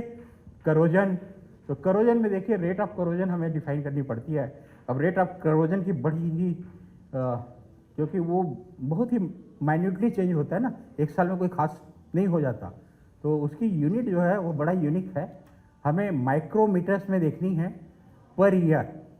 Change in effective diameter of the bar, क्या बोल रहा हूँ मैं, चेंज इन इफेक्टिव डायमीटर, मान लीजिए अभी 20 mm है, अब वो 18 रह गई तो कितना चेंज हो गया भाई, 18 मिलीमीटर थी शुरू में, 20 थी बोला मैंने, अब 18 रह गई तो 2 मिलीमीटर चेंज हुआ, ओके। तो हमें ये देखना है कि change in diameter in micrometres, क्योंकि ये बहुत छोटी यूनिट होती है ना, तो इन माइक्रोमीटर पर ईयर, एक साल में आपकी कितनी डाया इनइफेक्टिव हो गई हैं, वो भी माइक्रोमीटर से बता, क्योंकि बहुत ही छोटी आएगी ना जो वैल्यू है वो, तो ये हो गया माइक्रोमीटर पर ईयर। तो ये बड़ा टिपिकल क्वेश्चन होता है यंग इंजीनियर्स के लिए कि कहीं और इंटरव्यू देनी है तो वो पूछ सकते हैं कि करोजन की यूनिट सुना है नहीं सुना है, तो आपको बोलना है यस माइक्रोमीटर पर ईयर, ठीक है। तो परंतु सीनियर्स आपके नाराज हो जाएंगे, यार जवाब आप छोड़ के भाग जाओगे, ये क्वेश्चन नहीं बताना था, माइक्रोमीटर पर ईयर है, ओके। देन एक्सेलरेशन है, जैसे आप ब्रिज के ऊपर चलोगे तो कई ब्रिज में लोग बोलते हैं ना यार कितना वाइब्रेशन आ रहा है, ये लगता है जाने वाला है ना, तो वो आपको एक्सेलरेशन से पता चल जाता है। जब आप ब्रिज पे कहीं पर खड़े हो जाइए, गाड़ियाँ क्रॉस कर रही हैं, आपको पैरों में पता चलता है, तो वो चीज़ हम एक्सेलरोमीटर लगा के एक्सेलरेशन कैप्चर करके बता सकते हैं कि भाई ये परमिसिबल लिमिट के अंदर है बाहर है ना। जस्ट ये कह देने से कि भाई बहुत ज़्यादा आ रहा है ये तो नहीं होगा, एक साइंटिफिक आपको मैग्नीट्यूड बताना पड़ेगा कि एक्सेलरेशन किस मैग्नीट्यूड का है, ये एक्सेप्टेबल रेंज में है कि नहीं, ओके। उसके लिए होता है एक्सेलरोमीटर लगाया जाता है। तो यही पैरामीटर्स हैं, इन पैरामीटर्स को हम इन सेंसर्स को लगा के मॉनिटर कर सकते हैं। अब इसमें बहुत सारी टेक्निक है। अपना टाइम कितना हो गया यार, टाइम तो पता नहीं होता है। अपने पास टाइम कितना है सर? टाइम हमारे पास 4 बजे चलेगा, भी तो है टाइम, है ना, 15 मिनट 10 मिनट, ओके 10 मिनट में फिनिश करते हैं। टास्क है ये भी, 10 मिनट में फिनिश करना है। अभी नंबर क्या चल रहा है 45, ओके 60 तक तो जाना चाहिए कम से कम, 60 की स्पीड तो होनी चाहिए ना 1 घंटे में। ये टेक्निक्स हैं, देखिए कोई भी टेक्निक यूज़ करना है, बट ना हमारा एम रहेगा कि हम अपनी पैरामीटर को सस्ते तरीके से हैं मेजर कर सकें। तो हम किसी टेक्निक को नहीं करेंगे, हमें जो सूट करेगा सस्ता होना चाहिए और हमारा पर्पस सॉल्व करना चाहिए। तो पहला है इलेक्ट्रिकल रेजिस्टेंस टेक्निक, इसमें कुछ नहीं होता, जो अपन फिजिक्स में पढ़ते थे ना, रेजिस्टेंस, तो चेंज इन रेजिस्टेंस को मॉनिटर करता है। ये जो टेक्निक है वो सभी पैरामीटर्स के लिए कैलिब्रेट कर देगा कि इतना माइक्रो ओम चेंज होने से इतनी स्ट्रेन आ जाएगी, ठीक है, इतनी माइक्रो ओम चेंज दिखा रहे तो इतना टेम्परेचर में डिफरेंस हो गया। तो केवल माइक्रो ओम मेजर कर रहा है वो, बट उसको कैलिब्रेशन किससे कर दिया? टेम्परेचर से, तो वो टेम्परेचर सेंसर बन गया। उसको कैलिब्रेट कर दिया मैंने स्ट्रेन के लिए, तो वो मेरा स्ट्रेन गेज बन गया। उसको मैंने कैलिब्रेट कर दिया लेटरल प्रेशर के लिए, तो वो मेरा प्रेशर सेल बन गया, है ना। अगर उसको मैंने डिफॉर्मेशन के लिए कैलिब्रेट कर दिया कि इतना माइक्रोवेव चेंज होता है इतनी मिलीमीटर्स के लिए, तो वो मेरा डिस्प्लेसमेंट ट्रांसड्यूसर्स बन गए। तो आपके दिमाग में ये होना चाहिए, इलेक्ट्रिकल की बातें कर रहा है तो ये basically change in resistance measure कर रहा है इसका जो सेंसर है, ओके। तो वो आएगी इलेक्ट्रिकल रेजिस्टेंस टेक्निक में। फिर आता है वाइब्रेटिंग वायर टेक्निक। इसमें फ्रीक्वेंसी हम देखते हैं कि अगर 1 डिग्री सेंटीग्रेड बढ़ा दिया टेम्परेचर मैंने, तो जो मैंने सेंसर लगाया उसकी फ्रीक्वेंसी कितनी चेंज हुई, ठीक है। स्ट्रेन देखना है मुझे, तो मैं एक डेफिनेट लेंथ का देखूंगा और उसमें देखूंगा कि कितना फ्रीक्वेंसी चेंज हो रहा है। तो जब मैं उसको टेम्परेचर के लिए कैलिब्रेट कर दूंगा, चेंज इन फ्रीक्वेंसी टेम्परेचर के हिसाब से, तो वो टेम्परेचर सेंसर बन जाएगा। उसको अगर मैंने स्ट्रेन के लिए देख लिया तो मेरा स्ट्रेन सेंसर बन जाएगा। अकॉर्डिंगली प्रेशर सेल और सबको कर लेते हैं। तो दूसरे में हम केवल फ्रीक्वेंसी देखते हैं। फाइबर ऑप्टिक्स ये थोड़ा सा डिफ़िकल्ट होता है, इसमें प्रॉपर ऑप्टिक्स में जो फ्रिंजेस बनती हैं वो सब स्टडी करते हैं, तो डिफ़िकल्ट होता है। ये अभी ग्रोइंग टेक्नोलॉजी में है, कॉस्टली पड़ता है, इसलिए अभी हम शांति रख रहे हैं। पीजो सेंसर भी लेटेस्ट है, इसमें भी अभी बहुत अच्छी स्टेबलाइज नहीं है कि हर एक पैरामीटर्स, हाँ कुछ पैरामीटर्स मॉनिटर कर सकते हैं, बट हर एक पैरामीटर्स को लॉन्ग टर्म के लिए मॉनिटर नहीं कर सकते पीजो सेंसर से। कुछ को कर सकते हैं आप, एक्सेलरेशन वगैरह के लिए बहुत अच्छा होता है पीजो सेंसर। तो ये सब टेक्निक है, परंतु बेसिकली हमारा जो होता है ना ब्रिज का कार्यक्रम है, उसमें हम सेकेंड टेक्निक पे जाते हैं, वाइब्रेटिंग वायर टेक्निक। एक्चुअली जो इलेक्ट्रिकल रेजिस्टेंस टेक्निक है ना, ये डिपेंड करता है, अगर आप मान लीजिए वायरलेस सेंसर पे नहीं गए, आप वायर टाइप में गए हैं, तो वो आपको रिस्ट्रिक्ट करता है कि भाई 20-25 मीटर की वायर लेंथ है, तब आप उसको यूज़ कीजिए। अदरवाइज उसकी जो सिग्नल्स आती हैं ना, वो सिग्नल्स बड़े डिग्रेडेड आती हैं, उसको फिर आइसोलेट करना, जो नॉइस कहते हैं, नॉइस आ गई उसके अंदर, उसको आइसोलेट करने में डिफ़िकल्ट होता है। इसलिए हम वाइब्रेटिंग वायर पे जाते हैं। उसमें लेंथ ऑफ केबल का कोई इफेक्ट नहीं पड़ता। आप 2 किलोमीटर लंबाई वाली भी केबल लगा देंगे तो उस पर आपकी फ्रीक्वेंसी में कुछ चेंज नहीं आने वाला है, ठीक है। तो हम लोग जब भी बात करते हैं, समझिए वाइब्रेटिंग वायर सेंसर की बात कर रहे हैं, क्योंकि वो हमें ब्रिज के लिए सूट करता है। हमें ठीक है, छोटा सा कभी 1 सप्ताह के लिए टेस्ट करनी है तो हम इलेक्ट्रिकल वाले सेंसर कर लेंगे, बट हम लोग तो 100 साल के लिए बात करते हैं ना, कि आज सेंसर लगा दिया कंक्रीटिंग के समय, अभी 100 साल तक चले, जब तक ब्रिज चल रहा है ना। तो ऐसी टेक्निक यूज़ करनी पड़ती है जिसकी बड़ी लॉन्ग टर्म हम सर्विस ले सकें। तो वाइब्रेटिंग वायर टेक्निक पे जाएंगे हम। ये सब प्रॉपर्टीज़ देखनी पड़ती है कि सेंसर है तो भाई एम्बेडमेंट के लिए सुटेबल होनी चाहिए, हैंडलिंग प्रॉपर कर सकें हम, सिग्नल डिग्रेड नहीं होना चाहिए और लॉन्ग टर्म स्टेबिलिटी हो। तो आजकल देखिए सेंसर तो आजकल बहुत ज़्यादा यूज, मोबाइल तो है ही है अपने पास, अब देखिए उसको वो कहाँ तक यूज कर रहे हैं। आप यहाँ बैठे बैठे अपने घर के सभी काम कर सकते हैं, जो भी है। किसी को गैस चूल्हा ऑन करना है तो आजकल इतना ऑटोमेशन हो गया, बैठे बैठे अपने बच्चे को बोले ओके तुम चाय की केटली चढ़ाओ, यहाँ से मैं बटन दबाया, यस वहाँ चाय रेडी है ना। आपने यहीं से अपना 1 घंटे जाने से पहले, गर्मी का बड़ी सीजन है, अपनी AC ऑन कर दिया, घर में गए बड़ा ठंडा रूम मिल गया। तो एवरीथिंग आजकल सेंसर बेस्ड है हमारा। कोई भी ऐसी चीज़ नहीं है जिसमें हमारी सेंसर्स की यूज नहीं हुई है। हम सिविल इंजीनियर्स थोड़ा सा हेजिटेट करते रहते हैं कि सिविल इंजीनियरिंग स्ट्रक्चर्स में हम कैसे करें। बहुत इजी है, कोई डिफ़िकल्ट नहीं है, सेंसर लगाना है। और ये देखो वेस्ट मैनेजमेंट में लोग यूज़ कर रहे हैं, वो क्या यूज़ कर रहे हैं, जब तक वो कूड़ा वाला डब्बा भरेगा नहीं ना, उनको सिग्नल जाएगा नहीं, वो गाड़ी कलेक्शन वाली भेजेंगे नहीं। इसका यूज कर रहे हैं, स्मार्ट वो कर रहे हैं काम।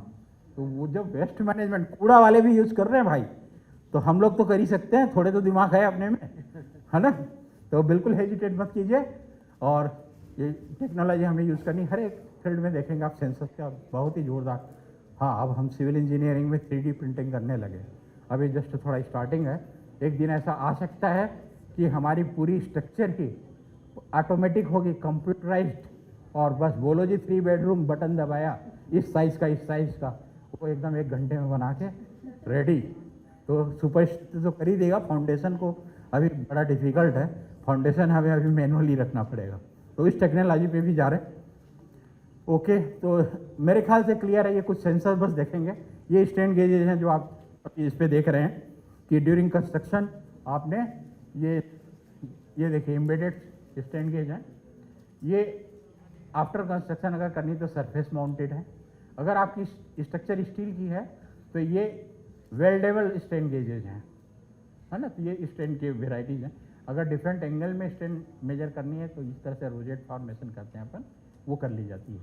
ये टेम्परेचर सेंसर्स का है, ये देखिए इस तरह का सेंसर होता है।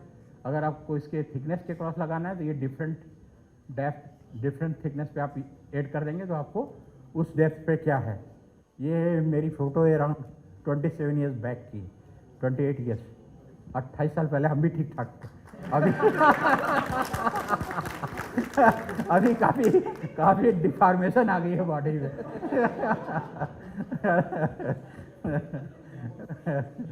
तो ये वायरलेस सेंसर हमारे पास होती है, तो वायरलेस पे भी जा सकते हैं वायर्ड ना करके, है ना। और ये तो सब जानते ही हैं आप लोग, टोटल स्टेशन है, डंपी लेवल है, उसके आगे फिर ऑटोमेटिक टारगेट रिकॉग्निशन सिस्टम आया, फिर आजकल एकदम लेटेस्ट ये चला आया है 3D टेरेस्ट्रियल लेजर। अगर इसमें देखें तो ये पूरा ब्रिज का डिफॉर्मेशन ही कलेक्ट कर लेता है। हम डिफरेंट उससे तो एक एक पॉइंट का करते हैं ना, ये पूरी स्ट्रक्चर्स में 100 पॉइंट लेगा और वो 100 पॉइंट को पूरा करके प्लॉट करके दे देगा आपको कि आपकी ब्रिज आज की इस डेट पे ये पैटर्न पे है। अगर 2 साल बाद कुछ नया पैटर्न आ गया तो वो दे देगी क्या डिफॉर्मेशन हो रही, तो वो 3D टेरेस्ट्रियल लेजर स्कैनर से आ जाता है। फिर हमारे पास LVDT है, जिससे आप क्या डिफॉर्मेशन हो रही किसी पॉइंट की बीम में, कॉलम में या गर्डर्स में, वो जान सकते हैं। ये अर्थ प्रेशर सेल की बात है, जो लेटरल प्रेशर की बात हो रही थी। तो इस तरह का सेंसर होता है जिसको अगर वेल पे भी मेजर करना है तो वेल के स्टेनिंग पे लगा देंगे। यहाँ ये वेल स्टेनिंग पे ही लगा है, कंक्रीटिंग इस साइड होगी और उस साइड से वो डायरेक्ट अर्थ के कांटेक्ट में होगा। ये है, जैसे आप वेल पे भी लगा सकते हैं, इवन रिटेनिंग वाल पे भी यूज़ कर सकते हैं डिफरेंट पॉइंट पे, जिससे आपको डिफरेंट पॉइंट पे क्या प्रेशर आ रहा है ये पता चल जाता है। ये टिल्ट का है, टिल्ट मीटर्स होते हैं, ऑटोमेटिक आजकल आने लगे हैं। इस तरह से लगा के आप ऑटोमेटिकली भी ले सकते हैं, ये मैनुअली है। टिल्ट, किसी पियर का क्या टिल्ट है, आज ले लीजिए रीडिंग, 5 साल बाद देखिए तो 5 साल में कितना टिल्ट किस डायरेक्शन में हुआ है, longitudinal axis of the bridge के डायरेक्शन में हुआ है या ट्रांसवर्स डायरेक्शन में हुआ, वो आपको आ जाएगी टिल्ट मीटर से। ये इंक्लिनोमीटर है, जैसे ड्यूरिंग सिंकिंग ऑपरेशंस आपको देखनी है कि आपकी जो वेल के सेगमेंट्स हैं वो सेगमेंट्स किस तरह से टिल्ट हो रहे हैं, तो ये इंक्लिनोमीटर सेंसर डाल दी जाती है। उसके लिए एक पाइप एक्स्ट्रा डालनी पड़ती है स्टेनिंग पे। ये स्टेनिंग पे ये पाइप येलो सी जो दिख रही है एल्युमिनियम की पाइप है, या आजकल PVC की पाइप भी आ गई है, वो डाल दी जाती है और इस सेंसर को इसमें डाल देते हैं। तो before sinking operation exact measurement लेनी है, आप आफ्टर सिंकिंग डाल दीजिए तो वो आपको ये दिखाई देगा इन 2 ऑपरेशन के बीच में, मतलब बिफोर सिंकिंग आप स्टार्ट करने वाले थे और सिंकिंग कर लिए, तो इन दोनों के बीच में कितना टिल्ट किस डायरेक्शन में हो गया, ठीक है ना। तो वो इंक्लिनोमीटर सेंसर से आ जाती है। ये क्रैक के लिए है, आजकल ऑटोमेटिक आ गई है, आप लगा के आपका क्रैक विड्थ कैसे चेंज हो रहा है वो मॉनिटर कर सकते हैं, अदरवाइज आपको मैनुअली मॉनिटर करना पड़ेगा क्रैक माइक्रोस्कोप से। ये आजकल करोजन की भी सेंसर आ गई है, रेट ऑफ करोजन, किस रेट से आपका रीएनफोर्समेंट करोड़ हो रहा है, ये जानने के लिए उसके बगल में करोजन सेंसर लगा दी जाती है और इसकी मॉनिटर करते हैं। क्योंकि ये मेन रीएनफोर्समेंट के जस्ट एडजेसेंट होता है, ये आपका मेन रीएनफोर्समेंट है, इसके पास में ही रखा हुआ है, तो इसमें जो रेट ऑफ करोजन होगी वही रेट ऑफ करोजन आपके मेन रीएनफोर्समेंट में मान ली जाएगी, क्योंकि दोनों की लोकेशन एक ही है, एक ही इन्वायरमेंटल में कंडीशन में रह रहे हैं वो, है ना। तो ये जिम कर लेते हैं कि उसी इन्वायरमेंटल कंडीशन में है, उसी डेप्थ में, जिस डेप्थ में आपका मेन रीएनफोर्समेंट है, मान लीजिए वो 5 सेंटीमीटर कवर है तो ये भी 5 सेंटीमीटर ऊपर ही रखेंगे, क्योंकि सेम इन्वायरमेंट उसको मिलना चाहिए, otherwise rate of corrosion different होगा। अगर आपकी रीएनफोर्समेंट 5 सेंटीमीटर डेप्थ में है, आपने करोजन सेंसर 10 सेंटीमीटर में लगा दिया तो कोई फायदा नहीं है, क्योंकि आपको तो जहाँ मेन रीएनफोर्समेंट है वहाँ का जानना है, ठीक है ना, तो सेम लेवल पे लगाना होता है। यस, ये सब और भी है, कार्बोनेशन वगैरह का भी होता है, रजिस्टिविटी मीटर से आप प्रोबेबिलिटी ऑफ करोजन भी जान सकते हैं। तो ये सब मतलब आजकल सभी सेंसर्स अवेलेबल हैं जिससे हम ये सब चेक कर सकते हैं। अब बताओ भाई किसको क्या डाउट है, क्योंकि 10 ही मिनट का टाइम था। ये एक्सेलेरोमीटर्स का डिफरेंट वो है, देखिए आप कैसे एक्सेलेरोमीटर का पूरा जनरेशन चला। सबसे पहले जब हम 90s में यूज़ किए तो हमारे पास ये था भाई यूनिएक्सियल एक्सेलेरोमीटर, ये देख रहे हैं आप इतना बड़ा सा, ये 90s में यूज़ किया। फिर जैसे जैसे टाइम बीतता गया, आज अगर आप करेंगे तो देखिए ये है सबसे नीचे, ये ट्राई एक्सियल एक्सेलेरोमीटर है, XYZ तीनों डायमेंशन, तीनों डायरेक्शन में आपको एक्सेलरेशन मिलेगा। और ये हम थे 90s में यूनी एक्सियल पे, जिस डायरेक्शन में चाहिए उस डायरेक्शन में इसको ओरिएंट करना होता था, ठीक है ना। तो अब तो बहुत अच्छी है, ट्राई एक्सियल है अपने पास, कोई दिक्कत ही नहीं है। तो ये उनके डिफरेंट हो, उसके लिए ऐसा एक एक FFT एनालाइजर बोलते हैं, उससे उसकी सिग्नल्स को एनालाइज करने के बाद तब ये स्पेक्ट्रम मिलता है, ये रिजल्ट आउटपुट आती है। तो बेसिकली ये सभी वो हैं सेंसर जिससे हम ये प्री स्ट्रेसिंग फोर्स अगर किसी को मेजर करनी है तो लोड से लगानी पड़ती है। इस तरह का होता है। प्री स्ट्रेसिंग केबल पे आप एंड पे देखेंगे तो ये आपका एंड बेयरिंग प्लेट होती है, उसके बाद एक एंकर डिस्क होता है, ये एंकर डिस्क है। इन दोनों के बीच में आपको ये लोड सेल इंसर्ट करना पड़ता है, मतलब इस लोड सेल के थ्रू फोर्सेस जाएंगी और तभी आप जान पाएंगे कि कितनी फोर्स जा रही है। तो बिफोर प्री स्ट्रेसिंग आपका लोड सेल ये इंसर्ट हो जाएगा। कहाँ पर ये इंसर्ट हो जाता है? ये एंड बेयरिंग प्लेट और एंकर डिस्क के बीच में, यहाँ अपना लोड सेल चला जाएगा और उसमें से ही फोर्स अंदर की ओर ट्रांसमिट होगी। तो हमें हमारे प्री स्ट्रेसिंग केबल्स पे क्या फोर्सेस है वो कभी भी मॉनिटर कर सकते हैं। अभी जाके मॉनिटर कीजिए, 25 साल पहले लगाया था आपने, देखिए उसमें 400 टन लगा रखा था, आज की डेट में आपके पास 390 है, 370 है या कुछ भी नहीं है, कुछ भी हो सकता है ना। अगर केबल टूट गई तो जीरो आएगा। इस तरह से होता है प्री स्ट्रेसिंग एक्टिविटीज जो होती है गर्डर की प्री स्ट्रेसिंग, है ना। ये उसके रीड आउट यूनिट्स हैं। ये डिफरेंट स्टेजेज हैं। जिस समय एक तो सेंसर लगाया, कंक्रीटिंग हो रही, उस समय प्री स्ट्रेसिंग एक्टिविटीज हो रही, पूरी कंप्लीट हो गई ब्रिज, तो आफ्टर कंप्लीशन है ये, वो बेसलाइन डेटा बन जाती है। फिर एक लोड टेस्ट होता है, वो ग्लोबल रिस्पांस टेस्ट हो गई, week peak summer peak winter लेनी है, लाइव लोड्स क्रॉस हो रही तो उसका इफेक्ट क्या है, और 5 साल बाद, 10 साल, 15 साल, 20 साल बाद क्या इफेक्ट आ रहे हैं, तो वो कहलाती है लॉन्ग टर्म परफॉर्मेंस मॉनिटरिंग। ठीक है, तो क्विकली 2-1 मिनट में ये ब्रिजेज हैं वाराणसी, ये अरोली, ये मांडवी, थाने क्रिक नवी मुंबई, अरोली नवी मुंबई, लोकनायक सेतु ITO, ज्वारी ब्रिज गोवा। तो ये सभी हमने ऑलरेडी इंस्ट्रूमेंट कर रखा है।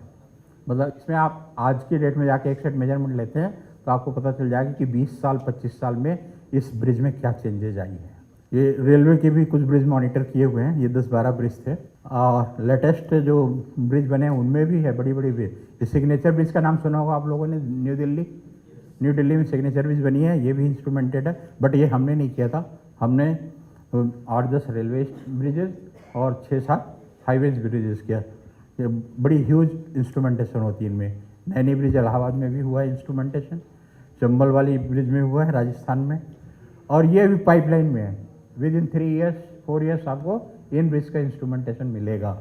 ये अभी चल रहा है, किसी का स्टार्ट हो गया, किसी का होने वाला है, कोई 1 साल बाद होने वाला है। तो ये भी बहुत बड़ी बड़ी ब्रिज हैं, किसी की लंबाई 5 किलोमीटर है, कोई 10 है, कोई 12 है, इसमें 16 किलोमीटर लेंथ तक की भी लंबाइयाँ हैं। ये वाली दिखाएं आपको 25 साल पहले, 27 साल वाली ना। ये देखिए टेम्परेचर की स्टडी के लिए, मतलब टेम्परेचर वेरिएशन क्या है इसके क्रॉस ना, थिकनेस के क्रॉस। तो कोडल प्रोविजन है कि 70 डिग्री से ज़्यादा टेम्परेचर नहीं होना चाहिए, और जो डिफरेंशियल टेम्परेचर है वो 20 डिग्री से ज़्यादा नहीं होना चाहिए। तो टेम्परेचर में ये 2 चीज़ देखनी है। ये तभी प्रॉब्लम आएंगी जब आपका जो वेल कैप की बात करें हम, या राफ्ट फाउंडेशन डाल रहे हैं, जहाँ की आपके 1.5 मीटर से ज़्यादा थिकनेस है, तो उसमें ये प्रोबेबिलिटी आती है कि आप 70 डिग्री का जो कोडल प्रोविजन है उसको एक्सीड कर जाए। इसलिए बेटर होता है कि उसकी टेम्परेचर स्टडी अवश्य करनी चाहिए। पहले जो भी 2 मीटर 2.5 मीटर ऐसे थिकनेस वाले हैं ना, 1.5 मीटर तक तो कोई चिंता की बात नहीं है। जहाँ आप 2, 2.5, 3 मीटर की थिकनेस का कुछ करने वाले हैं, बड़ी स्ट्रक्चर बनने वाली है, राफ्ट फाउंडेशन अगर बड़ी बिल्डिंग बनने वाली है, उसमें आपको ये देखनी है कि टेम्परेचर 70 डिग्री से ज़्यादा नहीं हो और डिफरेंशियल 20 से ज़्यादा ना हो।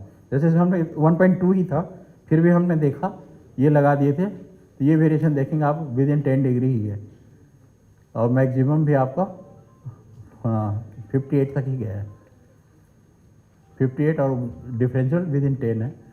ये डेली वेरिएशंस के कि कैसे टेम्परेचर वेरी हो रहे हैं, ये स्ट्रेन कैसे वेरी हो रहे हैं, ये अभी हमने पहले देख लिया था। ये प्रेशर सेल्स की रीडिंग्स कैसी वेरी हो रही, ये प्री स्ट्रेसिंग के समय कैसे गर्डर ऊपर उठता चला जा रहा है। ये आपका लॉन्ग टर्म डिफॉर्मेशंस के लिए है कि विद इन 5 ईयर देखिए 100 mm के लगभग ड्यू टू क्रीप डिफॉर्म हो गई है स्ट्रक्चर्स। तो ये डिजाइनर्स के लिए बड़ी टास्क होती है कि मेरी ब्रिज का जो अलाइनमेंट है वो प्रॉपर एलिवेशन कब तक वो रहेगा, किस एज तक रहेगा, कब के बाद थोड़ा सा ऊपर नीचे हो जाएगा, क्योंकि आप एंड पे ना फिर आपको वैली कर्व मिल जाएगी ना हल्का सा।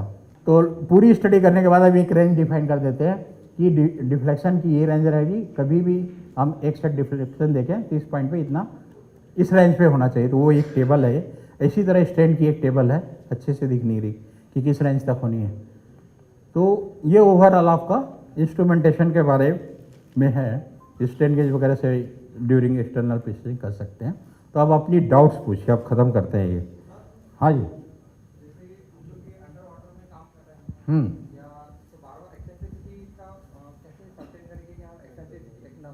अंडर वाटर ये वेल फाउंडेशन बना रहे हैं, नहीं वेल फाउंडेशन ना, वेल फाउंडेशन का काम अंडर वाटर में नहीं करते हैं।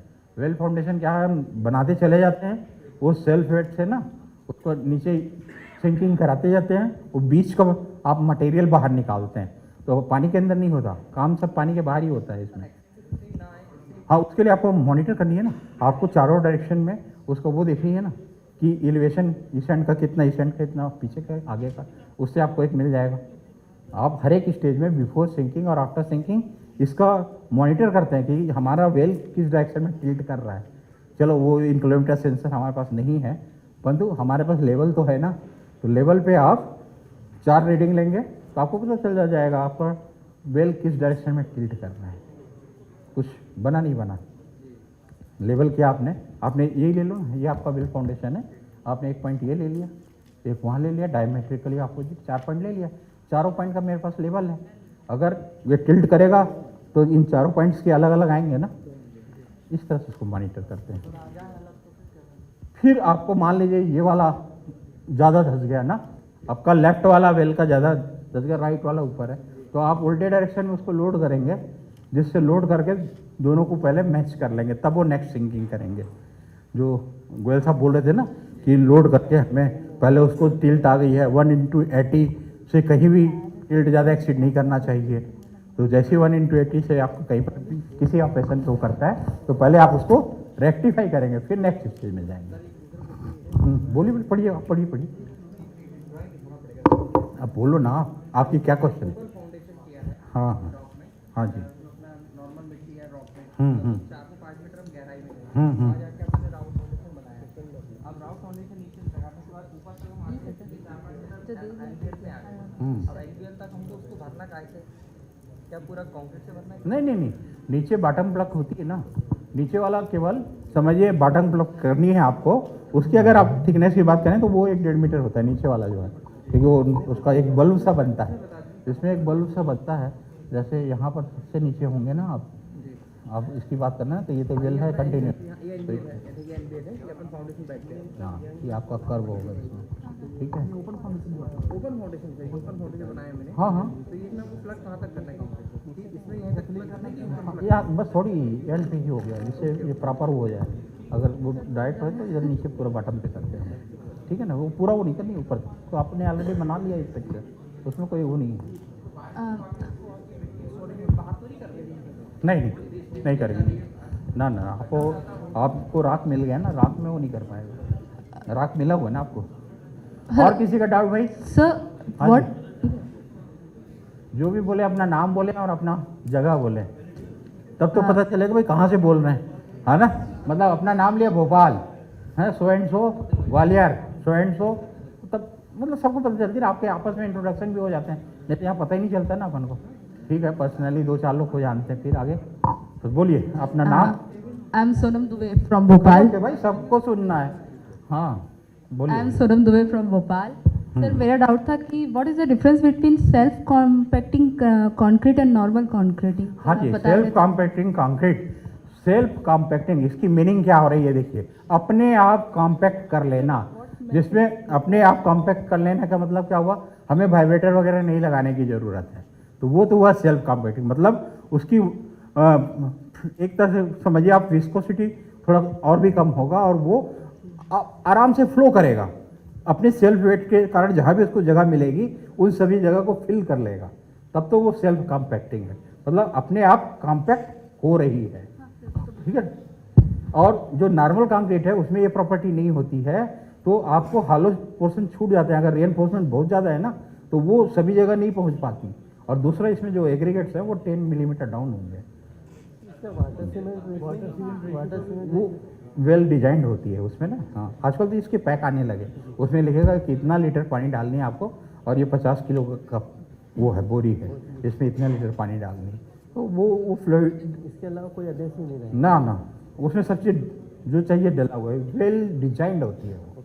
आपको तो केवल स्ट्रेंथ बतानी है, मुझे M40 का सेल्फ कॉम्पैक्टिंग कंक्रीट चाहिए, वो आपको पैक्ड मिलेगा, उसको अलग से अपन को डिज़ाइन भी करने की ज़रूरत नहीं है, ऑटोमेटिक पैक्ड आएगा। बहुत सारी एजेंसियाँ हैं, आपको अल्ट्राटेक से मिल जाएगा, सीका से मिल जाएगा, BSF से मिल जाएगा, सब लोग दे रहे हैं।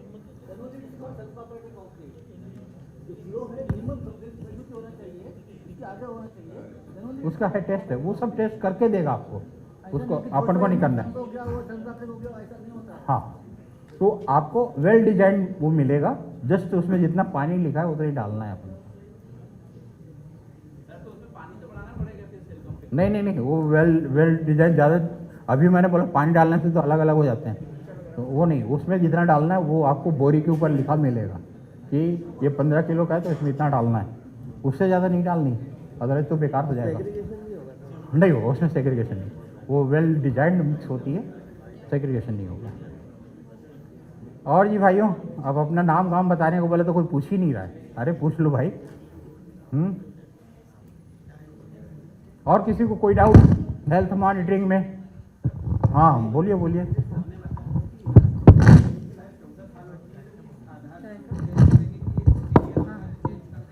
नहीं, आप उसको जाके विजिट करेंगे, जिसको बोलते हैं हम इंस्पेक्शन, और आपको उस इलास्टोमेरिक बेरिंग को आप थोड़ा अपने उंगली वगैरह से दबाइए, हल्का सा नाखून से भी थोड़ा सा हल्का सा, और उसमें देखिए का आपका वो थोड़ा दब रहा है कि नहीं, जैसे रबर बिहेव करता है ना, उस तरह की बिहेवियर फील होती है कि नहीं आपको कुछ क्रैक्स नज़र आते हैं क्या उस पर? नहीं आ रहे हैं तो अभी चलने दो, जब उसमें क्रैक्स फटने लगेगी ना, तब बोलते हैं कि इलास्टोमेरिक प्रॉपर्टीज खत्म हो गई, तब हमें रिप्लेस करना है। तो आपने देखेंगे जो पुराने हैं वो 40 साल भी हो गए, अभी सही चल रहे हैं, क्योंकि उसमें पानी नहीं पड़ा, पानी ही गड़बड़ करता है, रबर है ना।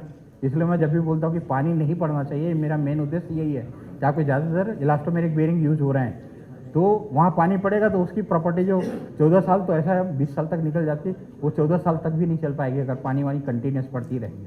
तो ये है उसका तरीका है। तो एक बार इंस्पेक्शन करनी है, जोर से सबको बताइए, नाम बताइए, जगह बताइए और क्वेश्चन बताइए। अरे ना बोलिए, हाँ बोलिए, सबको सुनना ना, जब ये तो एडवांटेज है आपके क्वेश्चन का, उनको आंसर सुनना है, तो आप क्वेश्चन सही बताएंगे जब ना। बोलिए कोई नहीं, बोलिए। सर मेरा क्वेश्चन ये था बोलिए कि सर जो अपना फाउंडेशन होता है, तो उसमें जब हम फाउंडेशन का जो बॉटम होता है, अगर वो ग्राउंड वाटर लेवल से नीचे हो, तो जो हमारी मिक्स डिज़ाइन की जो कंक्रीट होती है, क्या उसमें डिज़ाइन होता है कि कुछ उसका परसेंटेज? देखिए, जब भी आप कंक्रीटिंग कर रहे हैं ना, जी। तो आसपास पानी अलाउड नहीं है, पहले आप डी वाटर करते हैं उस एरिया को। जी। हाँ, कॉफर डैम बनाते हैं, कॉफर डैम बोलते हैं ना अपन, जी। वो बनाएंगे। ये नहीं कि मैं इधर कंक्रीट डाल रहा हूँ इधर पानी, वो तो बहुत उस केस में होता है, उसके लिए स्पेशल कंक्रीट होती है जो कि वो डिजाइन होती है कि वो अगल बगल जाने नहीं देगी, उसमें पानी को नहीं, वो अलग हो गया। बट इन नॉर्मल सिचुएशन हम काफर डैम बनाते हैं और पानी को उसके पास नहीं आने देते हैं, तो हम जो नॉर्मल कंक्रीट यूज़ कर रहे हैं वही यूज़ करते हैं। और अगर जैसे वो सिचुएशन है, वैसे उस वो सिचुएशन तो उसके लिए फिर स्पेशल वो आती है कंक्रीट, जिसमें वो पानी का इस वेलोसिटी का पानी अगर फ्लो कर रहा है तो मुझे ये वाली मिक्स चाहिए, वो स्पेशल कंक्रीट में है ना। तो वो भी सिचुएशन होती है कि जहाँ पॉसिबल ही नहीं कि हम पानी को आइसोलेट कर सकें वहाँ चारों तरफ, है ना, तो फिर उसमें वो यूज़ करते हैं, वो स्पेशल कंक्रीट्स में आएंगे। और भाई किसी को कोई डाउट है, देखो यार डाउट लेके नहीं जाना, अभी ग्रेस पीरियड है, चुपचाप 5 मिनट है अपने पास, पूछ लो। हाँ बताइए भाई।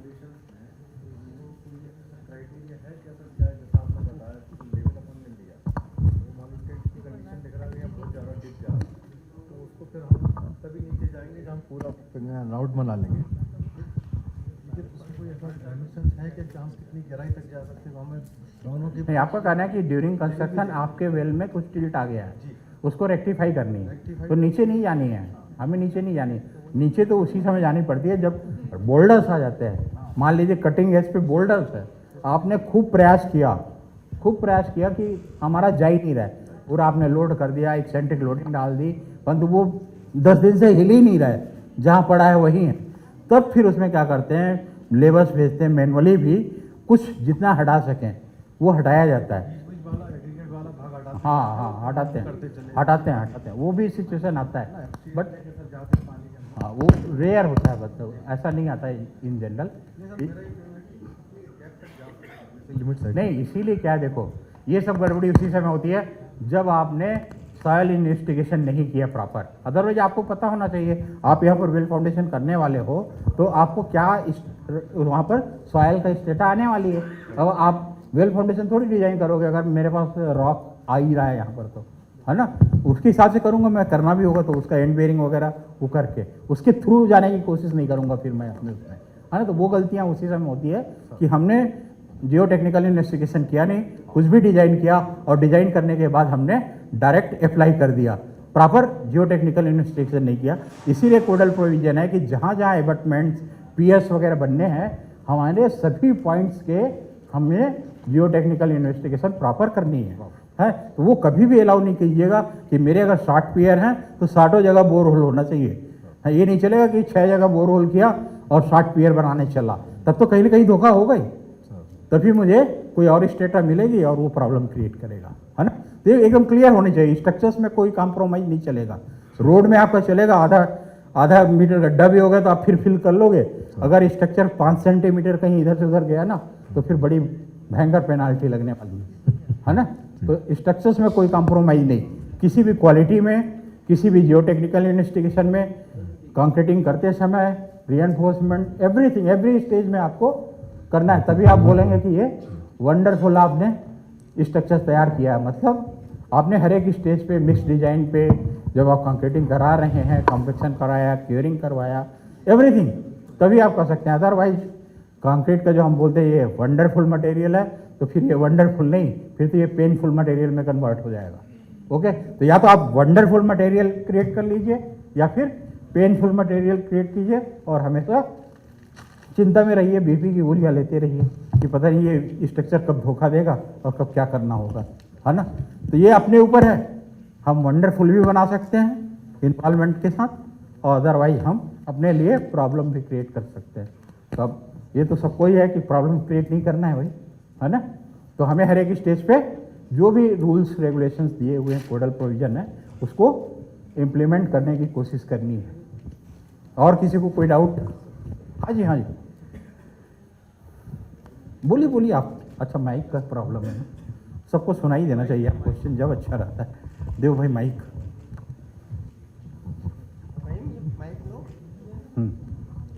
सर, ब्रिज में एक्सपेंशन जॉइंट और बियरिंग जो अपन यूज करते हैं, हाँ जी, वो मैन्युफैक्चरर से उसको प्राप्त करते हैं, सर पहले ऑर्डर दे देते हैं। हाँ जी, हाँ जी, तो सर मैन्युफैक्चरर से उससे रिलेटेड हमको क्या है सर, ऑलरेडी वो टेस्टेड रिपोर्ट रहती है, हाँ जी, उसको देता है।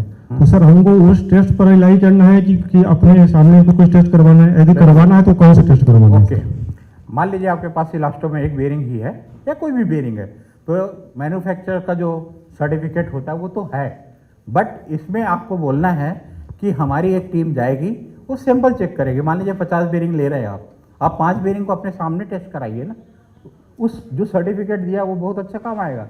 वो सर्टिफिकेट से मैच कर रहा है कि नहीं देखना है आपको। जो 5 आप देखेंगे वहाँ जाके, आप जाइए, आपके जो अथॉरिटी इंजीनियर्स होंगे, सुपरवाइजर्स होंगे, सुपरविजन कंसल्टेंट होंगे, उनके 1-2 बंदे ले लीजिए और आप जाके कम से कम 4-5 तो आपको देखना है ना।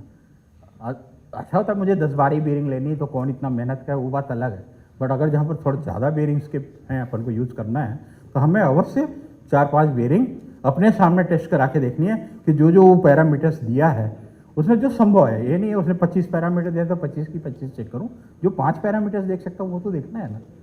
या आप उस टेस्ट स्पेसिमेन को दूसरी जगह भेज दीजिए, CRI भेज दीजिए, वो टेस्ट करके भेजेंगे, या किसी भी NABL एक्रेडिटेड लैब को भेज दीजिए, वो करके देंगे। उस समय जब टेस्ट हो रहा है आप विजिट कर लीजिए। ये नहीं कि CRI को भेज दे तो जाना नहीं है, वहाँ भी जाना है, आपके सामने ही वो टेस्ट होगी, जिससे आपकी कॉन्फिडेंस तो आए कि भाई जो बोल रहा है वो चीज़ दिया, और सप्लायर पे भी इफेक्ट पड़ता है। नेक्स्ट टाइम वो आपको अगर इस टाइम थोड़ा सा डिग्रेडेड माल दे दिया, नेक्स्ट टाइम नहीं देगा आपको कि भाई ये तो पता नहीं कौन सा सैंपल भेज देंगे टेस्टिंग के लिए। तो वो तो बहुत ही ज़रूरी है कि सैंपल टेस्ट करना है दोनों केस में। ओके, हाँ जी, हाँ। ड्यूरिंग कंक्रीटिंग कई बार सिचुएशन आती है कि अंडर वाटर कंक्रीटिंग करना पड़ती है, मतलब उसमें इवन आफ्टर पंपिंग करने के बाद भी पानी निकल नहीं पा रहा है, और उस केस में हायर वाटर सीमेंट रेशो ले करके और during that concreting period vibration allowed नहीं होगा और पंपिंग भी अलाउड नहीं होगी। नहीं वो काम चलो सरकार ठीक है। हाँ, तो वो उस तरह से कांता राव जी आप थोड़ा बताइए, राव साहब को दीजिए। पंपिंग भी करना पड़ेगा, वाटर सीमेंट जगह बढ़ाना नहीं है। Only by pumping of concrete only you have to do that concreting. Never increase water cement ratio. नहीं, not saying that, just do foundation for open foundation कर रहे हैं, उस समय पानी जो है वो ड्रेन आउट नहीं हो पा रहा है, अब बाई नहीं मतलब पंपिंग से भी, और उस दैट केस में हमको वहाँ पे जो कंक्रीटिंग करना है उसमें हायर वाटर दे करके कंक्रीटिंग डाला, पर during that the concreting process pumping not allowed, pumping नहीं करेंगे और वाइब्रेटर भी नहीं चलाएंगे, तो वो पर्पस नहीं फिर उसके लिए जो मैं बात कर रहा है स्पेशल कंक्रीट जो आती है, जो चलो पानी वहाँ पर होता है ना, परंतु वो फिर उसकी जुगाड़ कैसे करोगे आप इमीडिएट? अच्छा रिजल्ट दिया। नहीं वो ठीक है, मतलब चांसेस है उसमें, चांसेस है कि आपका चलो नहीं, मैंने उस उसको समय लग रहा है, अपने सामने ही खड़े होकर करवाया है, वो ठीक है। मतलब वो कंक्रीटिंग में उस समय पंपिंग भी बंद करी और वाइब्रेशन भी बंद किया, और ये वाटर लेवल के ऊपर आ गए, तब सब नॉर्मल कंक्रीटिंग। नहीं ये आपका लक था कि वो अच्छा काम कर गया, बट मोस्टली चांसेस होती है कि अच्छा कंक्रीट नहीं बन पाता है, वो दिक्कत आती है, होती है दिक्कत है, बट कंक्रीटिंग का प्रॉब्लम है, ट्राई करना चाहिए कि उसको हम नहीं, बट पंपिंग में कई बार वो नहीं हो पाता, पानी इतना ज़्यादा इनफ्लो होता है तो वो नहीं हो पाता वो। बिल्कुल बिल्कुल तो ट्राई ये करना चाहिए कि हम ड्राई सिचुएशन पे ही डालें, अदरवाइज फिर स्पेशल कंक्रीट है उसकी भी प्रोविजन करनी चाहिए, जिसमें वो ये अलाउ नहीं करता कि उसका जो फाइन जो सीमेंट पोर्सन है ना वो वॉश आउट होकर पानी के साथ जाए। हायर वाटर सीमेंट रेशियो में नहीं होता है, उसमें वाटर की जो क्लैरिटी पूरी एज इट इज बनी रहती है। हाँ तो ठीक है, मतलब अपन को प्रिजर्व करके रखना भाई, जो है उतना होना चाहिए, नहीं, पर वो अदरवाइज इसलिए मैंने अपने प्रोसेस पर नहीं वो ठीक है, अच्छा लगता, वेरी गुड।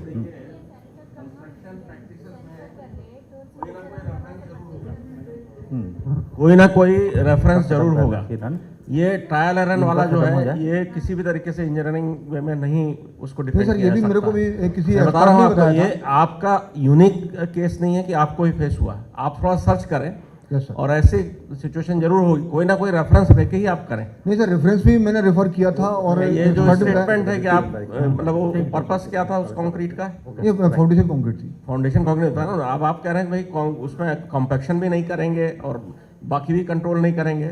हम हाइड्रोलिक्स पढ़ते हैं और ऐसी सिचुएशन आती है कि पंप नहीं निकल रहा है, मतलब ऐसा हमें करना पड़ेगा, ऐसा हो नहीं सकता, मतलब इंजीनियरिंग वे में ये पॉसिबल नहीं है कि उसका पानी को रोका ना जा सके। ये सिचुएशन कई बार आती है, बट बहुत ही ट्राई करके वो डिवाटर ये नहीं कर सकते, नहीं, as much मतलब as- कोई कोड का या रेफरेंस का अगर आपको सपोर्ट नहीं है तो वो कंस्ट्रक्शन प्रैक्टिसेस को एंडोर्स नहीं किया जा मतलब सकता। लक था आपका उसको काम please कराने नहीं, मैंने सब पढ़ा भी है। नहीं, लॉन्ग टर्म में बता रहा हूँ आपको, प्रॉब्लम आएगा ही आएगा, आगे से थोड़ा ख्याल रखें इसका। अब इनका एक क्वेश्चन था कि ये सेंसर्स वगैरह कहाँ मिलेंगे, कैसे, कितनी कास्ट है? ये तो सेंसर्स की कास्ट बहुत वेरी करती है, जैसे स्टेन सेंसर की बात करें, हमें कंक्रीट में जो इम्बेड करनी है वो आपके 2-3 हज़ार से चालू हो जाते हैं, 15 हज़ार तक जाते हैं, ये डिपेंड करता है कि कैसी क्वालिटी है, और अब इंडिया में भी 3-4 जगह मिलने लगी है, तो अब ऐसी ज़्यादा दिक्कत नहीं है, आप नेट में डालेंगे स्टेन सेंसर एम्बेडेड टाइप, आपको 3-4 मैन्युफैक्चर इंडिया के मिल जाएंगे, अगर फॉरेन का देखेंगे तो उसमें तो लंबी लिस्ट आ जाएगी, तो बड़ी ईजी है आजकल। अब ये लास्ट क्वेश्चन होगा, लास्ट क्वेश्चन, इसके बाद हम टी ब्रेक के लिए करेंगे लास्ट क्वेश्चन, या तो केवल एक क्वेश्चन और अलाउड है भाई। यस यस यस, हाँ ये लास्ट क्वेश्चन है, सुनो भाई सब कुछ। हाँ जी, बाकी का मेल और टेलीफोन से जवाब दिया जाएगा, आप मेल आईडी में व्हाट्सएप में डाल दीजिए, वो सब आंसर आएंगे, ठीक है ना। आपको कभी भी कोई प्रॉब्लम होती है आप फोटो खींचिए, व्हाट्सएप में डाल दीजिए, हम लोग आंसर करेंगे, ओके। वो अलाउड है आपके लिए फॉर एवर, करेंगे। वो रिमाइंडर डालो ना फिर उसमें, सर मैंने 3 तारीख को भेजा था, 5 हो गए। सर आपने बताया था कि कंक्रीट कवर में जैसे अगर 40 mm का कवर देना है और 2 mm कम हो जाती है तो 10 साल उम्र कम हो जाती है, तो अपन मैं ये जानना चाहता हूँ कि कंक्रीट कवर ज़्यादा हो जाए और कितना ज़्यादा तक अपन अलाउ कर सकते हैं, इसमें कोड में क्या प्रोविजन है? नहीं, कोड में कोई प्रोविजन ज़्यादा की नहीं है, ज़्यादा तो पॉजिटिव डायरेक्शन में है, इसलिए वो हमेशा उस डायरेक्शन को स्पेसिफाई करते हैं जो नेगेटिव होता है, ये मिनिमम है, इससे कम नहीं करना है, ज़्यादा कर ले तो ऐसी कोई बात नहीं। 40 से 50 mm हो गया तो उसको कोई प्रॉब्लम नहीं? ठीक है, 50-60 भी हो गए तो कोई दिक्कत नहीं कवर में, अच्छा, क्योंकि वो पॉजिटिव डायरेक्शन में है। नहीं वो ऐसा नहीं है ना, कहीं कहीं की बात है, मतलब ये नहीं कि पूरी जगह शार्ट कर दिया तब तो कॉन्ट्रैक्टर भाग जाएगा। देखिए ये इस तरह से कहीं लोकल आप कवर वाला जो है, gentleman please listen to me, locally कहीं हो गया तो अगर मान लीजिए कवर का प्रावधान क्यों है, what is the purpose of providing cover? Durability aspect से है नहीं। दूसरा है कि कंक्रीट का रिइंफोर्समेंट का देने का क्या पर्पस है? रिइंफोर्समेंट मतलब उसको मजबूत बनाता है। तो आपका देखिए अगर वो एक्सेसिव थिकनेस रख देंगे तो प्लेन कंक्रीट रहेगा और वो क्रश हो जाएगा। तो इसलिए हमें एक्सेसिव कंक्रीट देने से बचना चाहिए। Hello, I think we conclude with this our regular training course. We can just take 5 minutes break and then we reassemble here. Thank you. After that, there will be distribution of certificates and feedback.